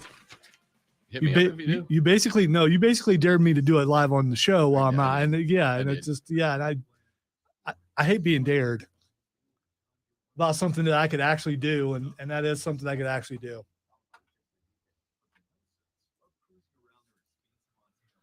Although I need some new walking shoes also because the bones that stick out on the back of my feet, the friction wears, it's busted through to the plastic now.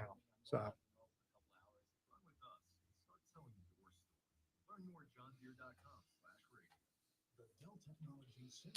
By the way, they're awesome. I just want to say I will be here tomorrow.